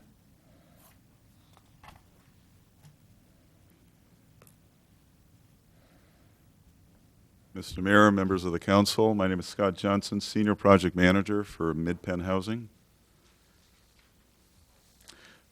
Perhaps I can just start by giving a real quick brief overview of Mid-Penn for those of you who may not be familiar with our work. Mid-Penn was founded back in 1970, 40 years ago, by a few Silicon Valley entrepreneurs, faculty from Stanford University, some other community leaders who came together around a concern about the lack of affordable housing. That was 14 years ago. In that intervening time, Mid-Penn has expanded its reach and scale. Mid-Penn now works throughout 12 county region in the North Bay. And Mid-Penn is truly recognized as one of the leaders within the nonprofit development and management community. In 40 years, Mid-Penn has developed over 6,600 affordable homes, affordable on a long-term sustainable basis, focused on rental housing for families, for seniors, for special needs populations. Mid-Penn is very excited about this opportunity that KT Properties, that Mark and his partners have brought forward. We welcome the opportunity to partner with KT Properties, with the town of Los Gatos, in bringing forward a proposal that is very respectful and synchronizes to the identified need within the city of Los Gatos housing element, and to the goals and aspirations of that housing element, of your general plan, of the affordable housing overlay zone. In many ways, the partnership that we're developing with KT Properties is very reflective of the thoughtful, strategic approach that Mid-Penn takes to moving its work through a very challenging environment. And that challenging environment is becoming even more challenged as the days and the weeks and the months go by. I know my time is out. I will close by simply saying that we, again, really welcome the opportunity to partner with KT Properties and to partner with the town of Los Gatos as the proposal moves forward. Thank you. Thank you. Any questions for Mr. Johnson? Seeing none, last card I have is Beverly Bryant.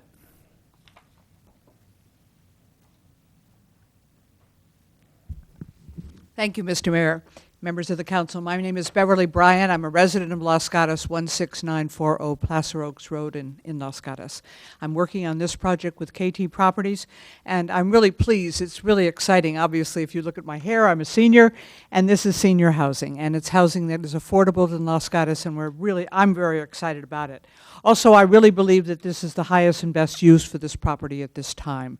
It's right now a piece of property that's obviously not being used, and I truly believe that when the units that Mark is talking about are built there will be a rejuvenation of an area of town that I think has long needed it, and that shopping center next door and other things will happen. I think it's a very symbiotic relationship, and I encourage you to let us go forward with this right now, and obviously we'll be telling you these things again, but right now to use this and to respect the AHOZ process. Thank you very much. Thank you. Any questions? You're good. Thank you. Okay, I have no further cards. I see nobody rushing up to give me any. I'll go ahead and close the public hearing and look to council for a motion or recommendation. Vice Mayor Spector. Thank you. First of all, although several people spoke to a project or the project, what we're talking about here is process. And it is a process that was recommended, separating out this one AHOZ, was recommended by the General Plan Committee, but not without some concern. And so what the applicant here is doing is accepting the fact that the application development proposal may not be accepted. The AHOZ may not be accepted by the Planning Commission or the Town Council, and that there might be hang-ups on the EIR. And so as the speaker said, this is a development company that's been around a long time, and so they told us at the General Plan Committee that they were willing to take those risks. And because they were willing to take those risks, and because at least I felt as though the potential for low-income housing or below-market price housing on that property was warranted, I agreed. I was one of the people who agreed to separate it out. But there are risks, and I also agree with Ms. Quintana. I was looking at her email here, that separating out this proposal will have the impact of that it won't be able to be objectively analyzed, that because we've separated it out, it's like sort of giving an implied blessing. But I don't think that's going to be the case. I feel comfortable that the CDAC, the Planning Commission, and the Town Council will look at this independently of the fact that it was separated out from the other AHOZs. Councilmember Brzezinski. Yes, and then the other, as the other council member on the General Plan Committee, I want to reinforce something that the Vice Mayor said, and that is by no means is this recommendation from the General Plan Committee an endorsement of the project or imply, or should be interpreted to imply, that there's an endorsement by the council a priori, because we are looking at an alteration of the process in this regard.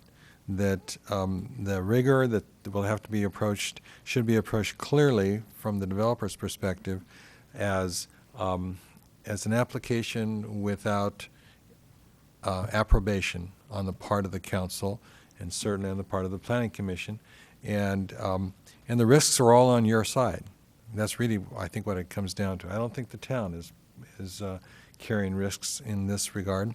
As the Vice Mayor indicated, the discussion at the GPC was rigorous and was very, very focused, but I think one of the underlying realities was that we want to be able to develop affordable housing in this community. And whether your plan is going to be the appropriate plan for that site or some other plan, the key for us was the real opportunity to have construction at a certain point in time start in a particular site that seems inclined to receive that type of housing. So that would be my recommendation to my peers on council, that I will be supporting this motion. Well, you can't support a motion that doesn't exist yet. So if you'd like to make a motion, I'd be happy to hear that. I was working on the assumption that there might be a motion. Of course, if there's no motion, then I won't support it. But Or you but can I make it. will. But I will make the motion to approve the recommendation to separate the 3.4 acre portion of courthouse property as proposed in this particular item on our agenda. Okay, we have a motion. Is there a second? I'll second the motion. Also want to add the comments that Mr. Tersini's putting up some substantial financial risk here, and there is no guarantees in life. And, you know, this is one of those things that we're kind of putting the cart before the horse a little bit. However, the risk is on him, and I think they understand that, being their background, that they where they come from and who they are. So that's where Okay. I'm headed. Thank you. We have a motion and a second. Any further discussion? Those in favor signify by saying aye. Aye. Opposed? Motion carries unanimously. Moving on to other business. Item number 15, height, pole, and netting policy. Ms. Rooney. Good evening again. I would be happy to do a quick summary of the report you have, or better yet, answer questions. How's that sound? Like that better. Any Okay. questions for Ms. Rooney? Vice Mayor Spector. You ask, Mr. Mayor, and I have questions. Ms. Rooney, first of all, could you define for me height balloon? Can I define what a height balloon Yes. is?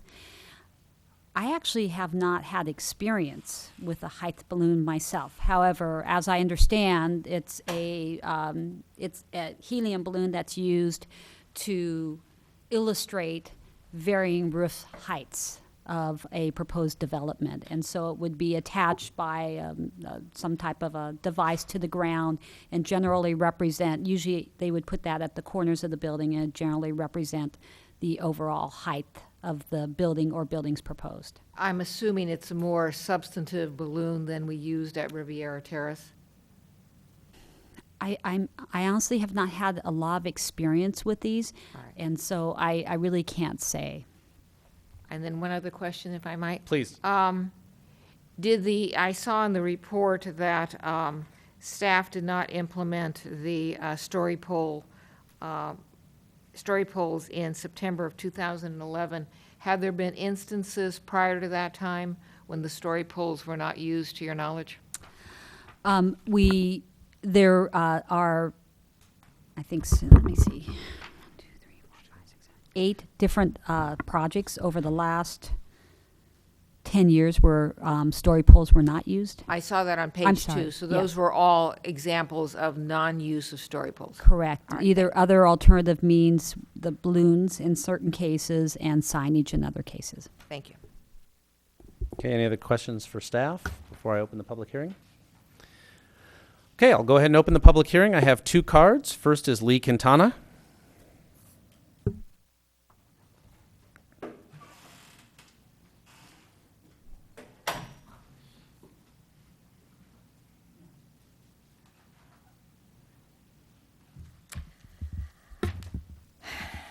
I'd really rather be home sitting in front of my fireplace. Lee Quintana, 5 Palm Avenue. I just want to make the request that this discussion be continued for the reason that this was a very important issue in 2 very recent projects. There was a lot of public input on the fact that story poles were not put up, and I was surprised to find this on tonight's agenda. When I talked to several other people, they had not been aware it was going to be on tonight's agenda, and they had conflicts with other meetings and obligations. And therefore, I think the public ought to have the chance to really have more input here and comment. Thank you. Next card, John Shepherdson.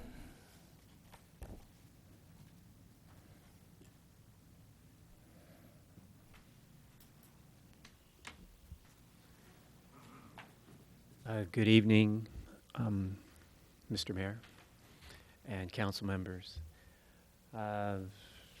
Some things that have come to mind. We heard the scarring that occurred with the streets, Main Street.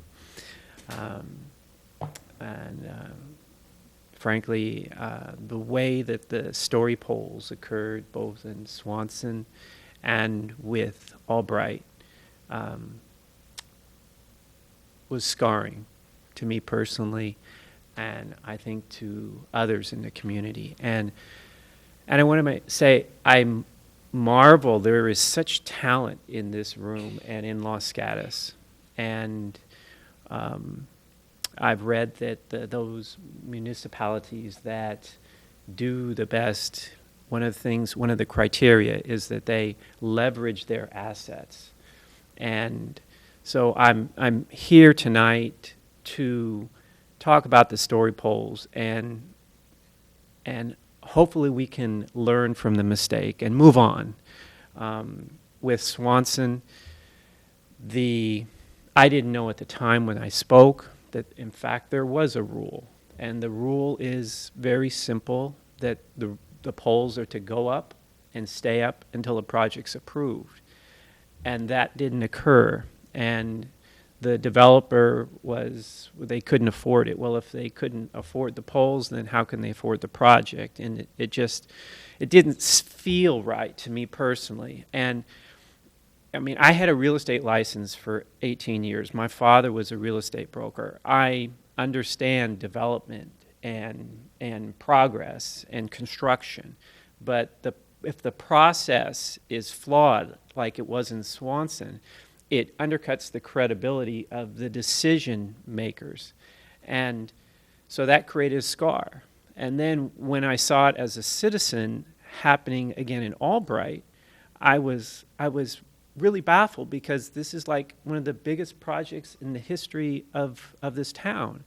And I find out that from the developer says he wasn't asked about it. And I hear from the town, that I got 30 seconds, that a waiver was provided. Whatever happened, it doesn't feel right. It doesn't look right. And I would just ask that we all learn from the mistake and apply a reasonable rule. And maybe the town needs to approve a waiver, or maybe major projects, the town council or planning commission approve the waiver, or that 20 days advance notice be given before the community developer director provides the waiver. Thank you. Thank you, Mr. Shepherdson. Any other questions? Seeing none, I'll close the public hearing without asking, because I don't think there's anybody else here to speak. Look to council for discussion. Councilmember Leonardis. Thank you, Mr. Mayor. I was the one who requested to put this on the agenda, and some of the reasons being that this policy was originally drafted in 1998, updated in 2002. And I think at the time when this was put together, Los Gatos wasn't looking at buildings of 85 feet or 55 feet or $750 million worth of real estate going in on this parcel or those types of projects. So it's kind of a policy that doesn't really address the needs of the community. When you include a paragraph that says a waiver can be granted by the community development director, in the sense that it's not going to satisfy the members of the community when that decision's made by an individual on our staff, and you have a very, very important large project going through. So to me, I think that paragraph needs to be changed. In my opinion, we talked about alternatives earlier with balloons. I agree. You know, it's not always practical to build story poles out of wood or orange netting, especially when you're looking at things that are 85 feet tall or however large, and buildings that are 300,000 square feet. But there are other alternatives that are so cost effective that I find it not really necessary to ever consider waiving that requirement. So that's what I'm looking at. And I'm also looking at the two items that staff put in the report, how originally we were looking at a sign that was 2 foot by 2 foot square feet, and now staff last September said 2 foot by 8 foot sign with computer simulation. Those weren't things that we even considered back when this policy was initiated. I think those are great additions to the policy that should be incorporated going forward. But looking at what the community really needs, they need not just a computer simulation, which I think is great. I think that's very illustrative, but they also need an actual representation of height, because I sure hate to see projects that are good or potentially very rewarding to our community be challenged or discarded or whatever, just because the community wasn't properly noticed. They want to see the height. That's a very important issue in this community to this day. So going forward, I mean, if we're going to take some action on this policy this evening, I would look to move to remove the paragraph that says exceptions to this policy may be granted by the Community Development Director based on either a written letter of justification from the applicant or other sufficient evidence. The Community Development Director shall only approve a waiver of the story pole requirement if exceptional circumstances exist. I really feel like the circumstances were not exceptional on the Albright project, and that waiver probably shouldn't have been granted. And in retrospect, I think just eliminating this paragraph and saying that under no circumstances should we, allow a waiver of the public notice is a better policy. Again, there are always alternatives. We're thinking in terms of building things out of wood. Maybe that's not the way to do it, but putting up balloons, I think, is important in these cases, and that's kind of what I would be looking for on this as a revision, as well as incorporating the other language with the 2x8 sign and the computer generated public noticing as well. So, Councilmember Leonard said, I actually hear a motion in there to strike that paragraph. Is that what I heard? oh yes, I would move to strike that paragraph from the policy and add the new language that was proposed by staff last September with the 2x8 sign and the, is that what it is? 4x8 sign, I'm sorry, 4x8 sign with the photo simulation and the three-dimensional rendering of the proposed development. Mr. Mayor, staff, if the majority of the council supports the motion, staff would bring back a new policy for your adoption with final language. Thank you. Have a motion. I'll second it. Okay, I have a motion and a second. Discussion? I'll go to the Vice Mayor first, since you seconded it. I don't think that, I agree with the maker of the motion that there should not be exceptions, staff-driven exceptions to the netting or whatever it is we use to show height. That was very important to me when we were considering the applications last year. It still remains important to me. I agree with the speaker. I believe it's extremely important to the community. And so for those reasons, I am supporting the motion, and I'm supporting it with very strongly. Okay. Councilmember Przinski? I don't think I'll be supporting the motion because I don't think that it makes sense to exclude in all cases and in all circumstances the opportunity for the town to make a choice. And if I'm reading the language correctly, it's saying that exceptional circumstances must exist. I think if the maker of the motion and the seconder really believe that this is the case, then they're assuming that either story poles will always be appropriate and workable, or balloons will always be appropriate and workable, and I'm not convinced of that. I think that when we see that there are two purposes of this particular requirement, one is to inform the community as to what would appear to be the height and mass of a building, and second of all, to inform the community that there's going to be something done here. It's two parts. And so from the perspective of, all right, what about the possibility that there is something in a particular structure that is not able to be accommodated from the engineering perspective that would allow story poles? And I'm not sure, because there doesn't seem to be a good deal of expertise in the room, about the viability of balloons. Someone questioned, what about the balloons that were over at Riviera Terrace? There were balloons there. I don't know if they were, they were balloons from a novelty store, or balloons from, some organization that provides this kind of thing for architectural or mass and scale purposes. But I do think that it's valid that the inclusion of the renderings, the architectural renderings, the computer simulations, as long as we believe what we see there, that's important. I don't think it's a single source. I think there are multiple sources that could be used, but I can also see circumstances wherein exceptions could be made, and I am not so averse to the staff having some option in that regard.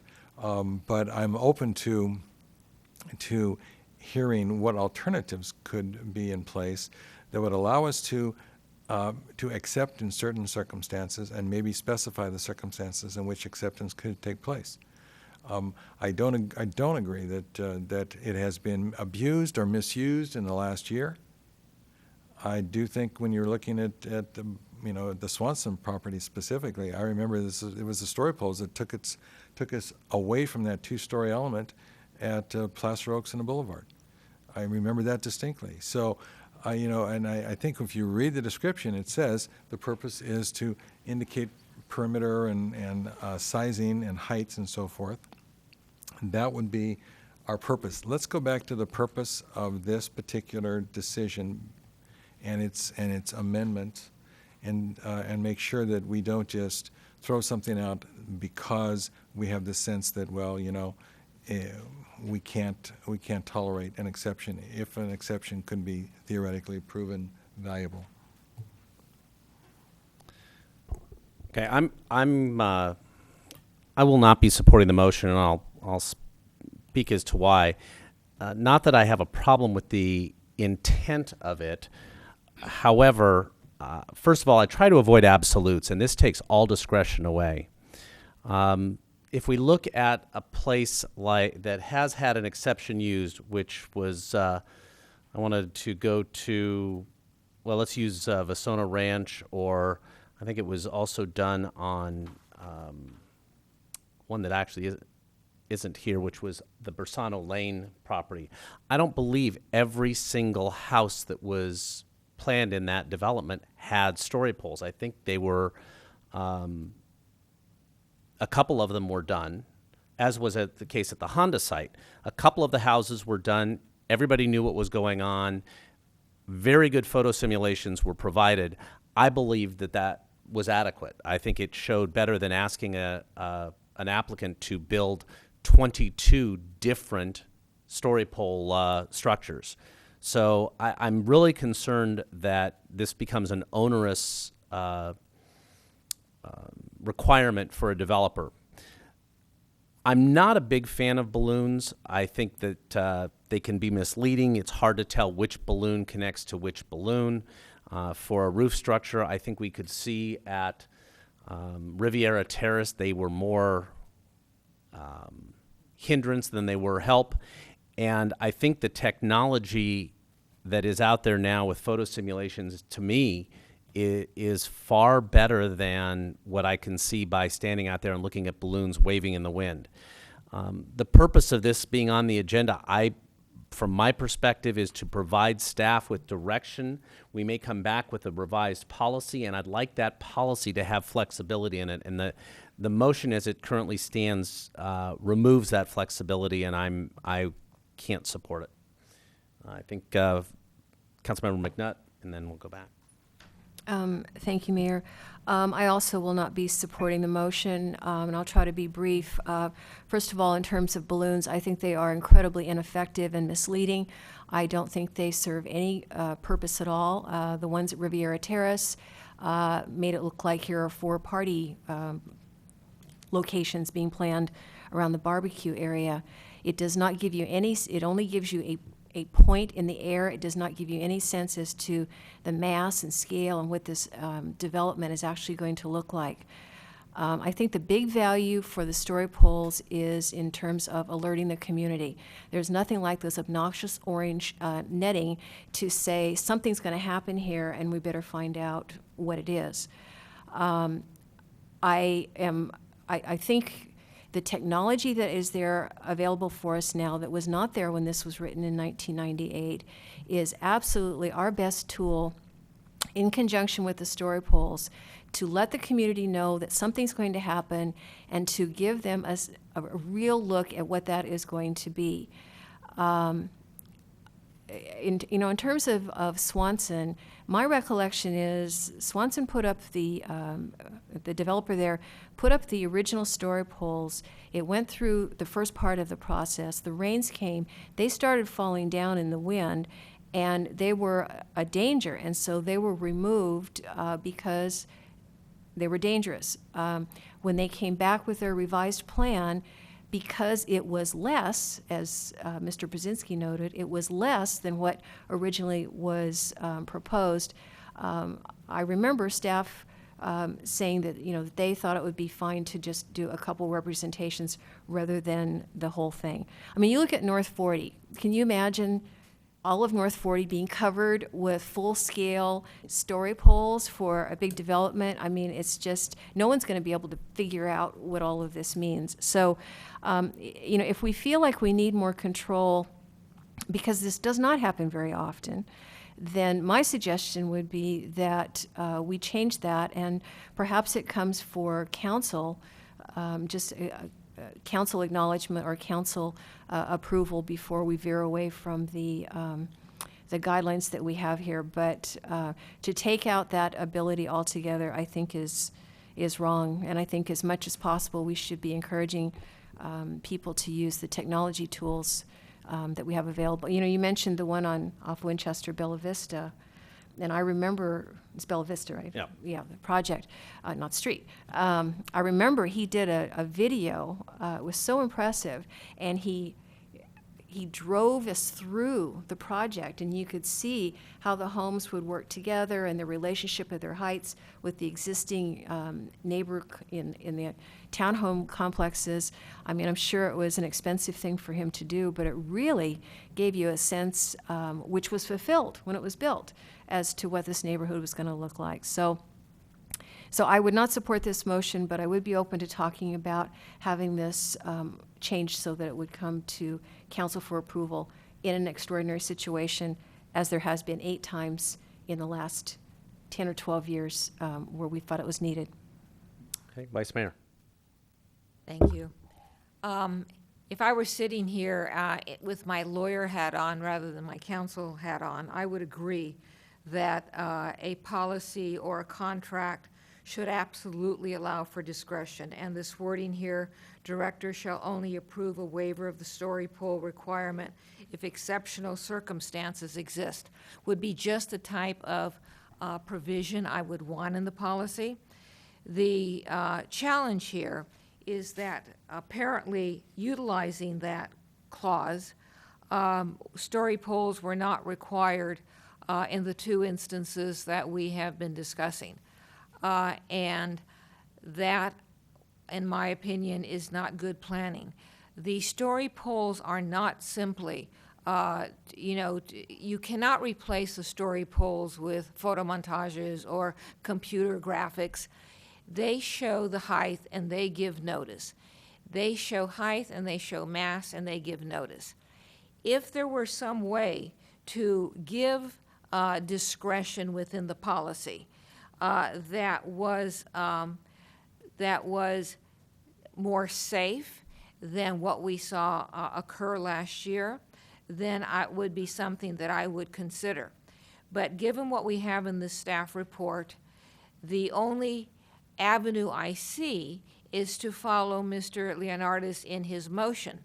We have other cities listed who have story pole requirements, and they happen to be cities that I think are visually developed very well. But we have no wording as to what discretion, if any, they provide staff. So given my choice right now, which is the current policy or removing discretion, between those two, I go with removing discretion. Mr. Manager. Mr. Mayor, members of the council clearly has authority to direct staff to come back with alternatives to that paragraph. For example, this way may be too cumbersome, but it's just an idea on the fly, which would be staff can approve upon submittal of a letter from the applicant and give advance notice of that approval to council. And if the mayor or two members of council choose for that to be discussed before it goes into effect, that's already in your policies, that the mayor or two members of council can pull virtually any decision up to council. And you could use kind of your existing formula. The bureaucratic part becomes we would have to tell applicants they have to request the rare exception far enough in advance to allow a notice time so that the council would have the opportunity to pull it up for your review of a staff decision if you so chose. So I think we could come back with 1 to 3 alternatives like that for your consideration if you directed. Okay, thank you. I appreciate that, but we have a motion on the floor that we do have to address. Councilmember Leonardis. Thank you, Mr. Mayor. Just following up on some comments that were made regarding developments like the Honda site and the Bella Vista development. I think those were presented very extraordinarily. They had story poles and they had computer simulations and renderings. So that's an example of going out of your way to notify the community about every aspect. Expecting the North 40 to be covered with story poles, that's not what this is about.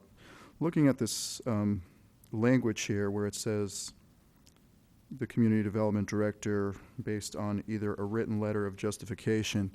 Thinking back on Albright, there was no written letter of justification in our packages from the developer. I was getting so much conflicting information from the developer, from his representatives, and from essentially our staff on this that there was no clarity. It was as clear as mud. And I just want to avoid another situation like that, whether it's council that makes the decision, whether it's the community development director that makes the decision. The decision has to be made in fairness to the community. They have to see what's happening. Someone walks in here and they show you a cartoon and they say, hey, this is what it's going to look like. And that, to me, isn't representative of what the public wants to see. And I think it got us in trouble. So that's my main point bringing this forward. If you want me to withdraw the motion, I'll be glad to withdraw the motion and continue it and look for alternatives from staff. Of course, we got to get a second on that. I'm not saying this is an all or none. I'm saying maybe this discussion should continue and maybe there should be a better vetting process than having the pressure be put on, a single staff member to make a decision on such a large project that's so important to the community. Looking back on, processes, it could be handled through planning commission, it could be handled through council or both. But it should be handled a different way than just one person making the decision on staff.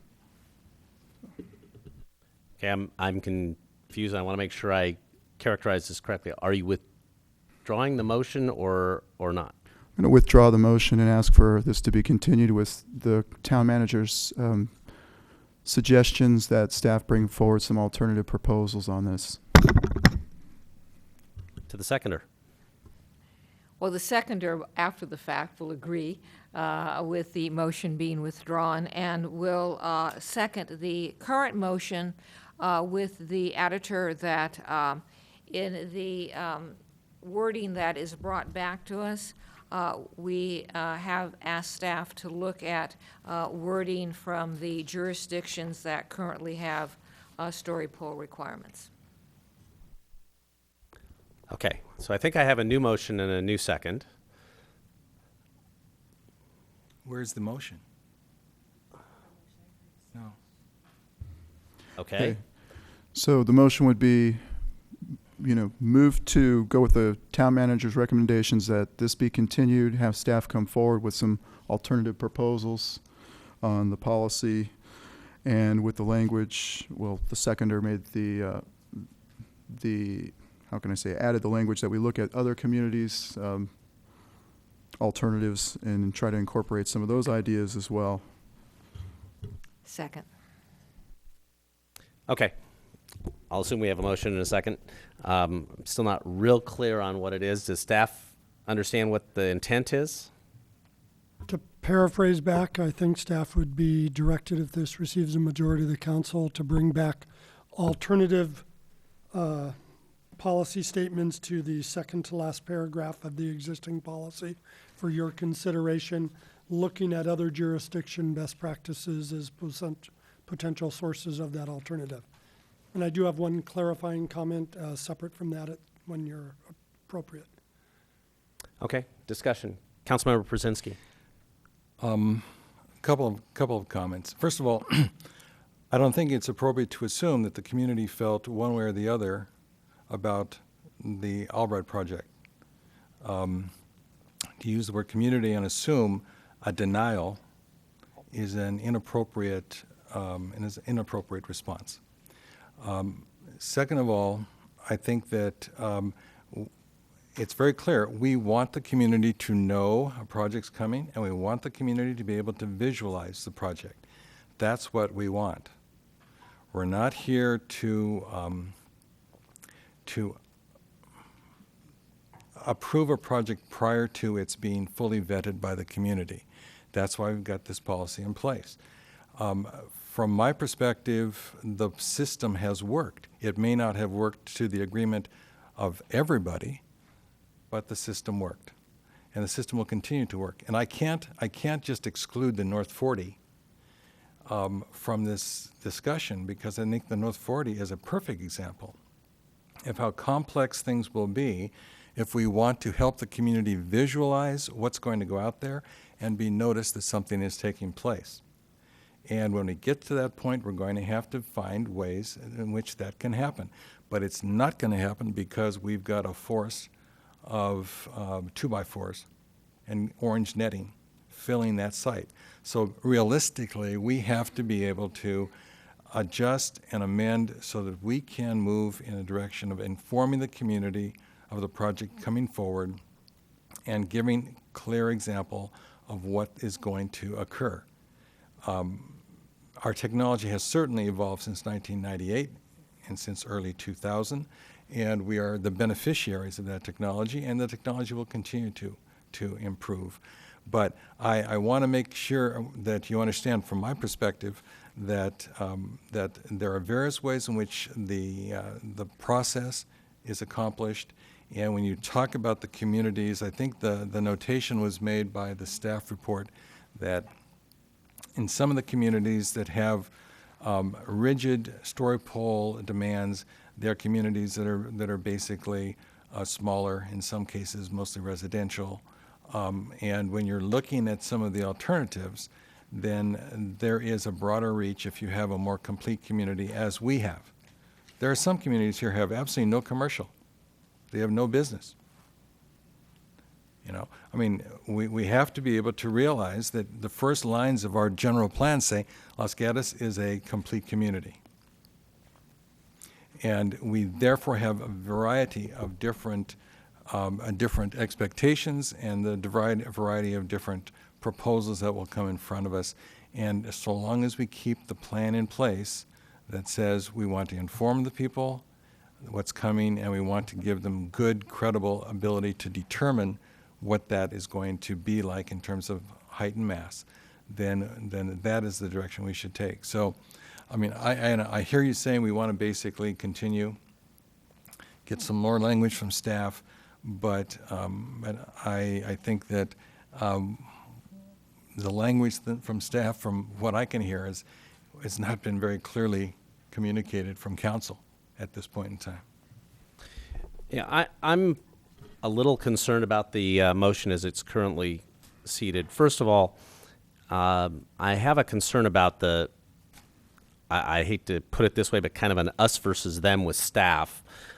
First of all, if in the staff report in September of 2011, staff unilaterally implemented some procedures that I happen to agree with, and I'm glad that they did implement them. So I'm not in favor of just automatically removing staff from this process. Second of all, I didn't hear as part of the motion any conversation about the technology, and I think technology, as it develops, has to be a part of anything that we're trying to accomplish here. I think Councilmember Przinski had it absolutely correctly that we have really two primary goals for this whole policy. The first is informing the public that something's going on, and two, giving them an appropriate presentation of what is going on. And I'm not, again, I didn't hear in the motion anything that would lead staff to hear, hey, we want to take the absolute best use of technology and make that a part of what comes forward as a new policy or revised policy. So unless that is a part of the motion, I would not be supportive. Councilmember Leonardis. Thank you, Mr. Mayor. Just to clarify, we've asked staff to continue this and bring forth some recommendations according to what other cities around us have, and in those other cities, they talk about in the chart here, the spreadsheet, computer simulations, computer renderings, photo simulations, all those things. This policy needs to be updated and looked at going forward, and I agree with that point, and that's one of the reasons why I recommended this be agendized. Back to some of the comments that Councilmember Przinski said, who are we like? Well, Saratoga comes to mind. They have a story pole policy. I agree, Los Altos, Montecito don't have businesses in town. They have policies. So we're like some of them and we're unlike others. But the bottom line is we do have a policy, and the policy needs to be updated. And I think probably rather than go back and forth here this evening, have staff bring forward some recommendations. I think that's a great idea presented by the town manager. That wasn't a direction I was going in the beginning. But based on what Councilwoman McNutt said and based on some of the other comments I heard up here, I think it's only reasonable to, have more eyeballs look at this thing. It shouldn't just be the community development director. Perhaps maybe it needs council going forward. Perhaps maybe it will be somebody on staff looking at it. But we're looking forward to seeing what staff comes back with in regards to that. And one other thing I want to add is that, we're talking about story poles, and we're talking about maybe height. Story poles don't tell the whole story. I think initially what they were used for was, in town we had, a 35-foot height limit. And then all of a sudden you're starting to see projects that are like 85 feet tall or 55 feet tall or whatever. And all of a sudden people are coming forward in the meetings, and the majority of people that come and speak at the meeting are in opposition to those heights and the fact that we're not properly noticing those heights. And then you're getting conflicting testimony from the applicant and from staff and from everywhere else. I want us to all be on the same page with this thing because I want to avoid those types of issues going forward. It's kind of a waste of everyone's time up here. It's a waste of everyone's time on staff to go nowhere with these projects when these things pop up just because we don't follow our own rules and procedures. If the rules and procedures need to be changed going forward, we should be open-minded to that. We should incorporate technology if technology's there. To keep nailing up orange netting and boards, I don't agree with that. I agree those are for smaller scale. and those are probably more of an outmoded procedure for taller buildings. I absolutely understand that, and for larger projects. That's not what I'm advocating here this evening. I'm advocating that we update this policy and make it make sense for the current time we live in and go from there. I think it's important to do that at this point in time to avoid future conflicts like we had in the past that cost everybody valuable time and money. Okay, further comments? I see none. So I'm going to call the question, and the manager or the attorney can correct me if I'm wrong. My understanding is the motion is to continue this to a date uncertain, with staff bringing back some proposals for changes to the height, pole, and netting policy to include comments brought forward tonight. Is that an accurate representation of your motion? I believe so. Councilmember, Vice Mayor Spector. Thank you. You raised a good issue. The date uncertain, is there some way we could put a parameter on that from staff's point of view? The broader the coverage, the harder it is to put. So if we're really looking at a comprehensive update of the policy to involve technology, the new noticing requirements that staff implemented last September, alternatives, and a process for determining when waivers could be granted, I don't think it's something we're bringing June 18th, or even something we'd be bringing in August, given other workload priorities. I think we're looking October at the earliest, would be my guess. Okay. That's fine, thank you. Okay. If I could also clarify, there was one comment made about there being no written letter of justification on the Albright project. That's not what the policy calls for. The policy calls for a written letter of justification from the applicant or other sufficient evidence. And as I spoke at the council meeting in consideration of Albright with the applicant present, he told me himself that he could not do story poles at 85 feet, and he did not contradict that statement during the public meeting. There was sufficient evidence given to both the director and to me independently that justified the waiver at that time. Okay. I'm going to call the question. Those in favor of the motion signify by saying aye. Aye. Opposed? No. Motion carries 4-1. I believe that's the last item on our agenda. We are adjourned.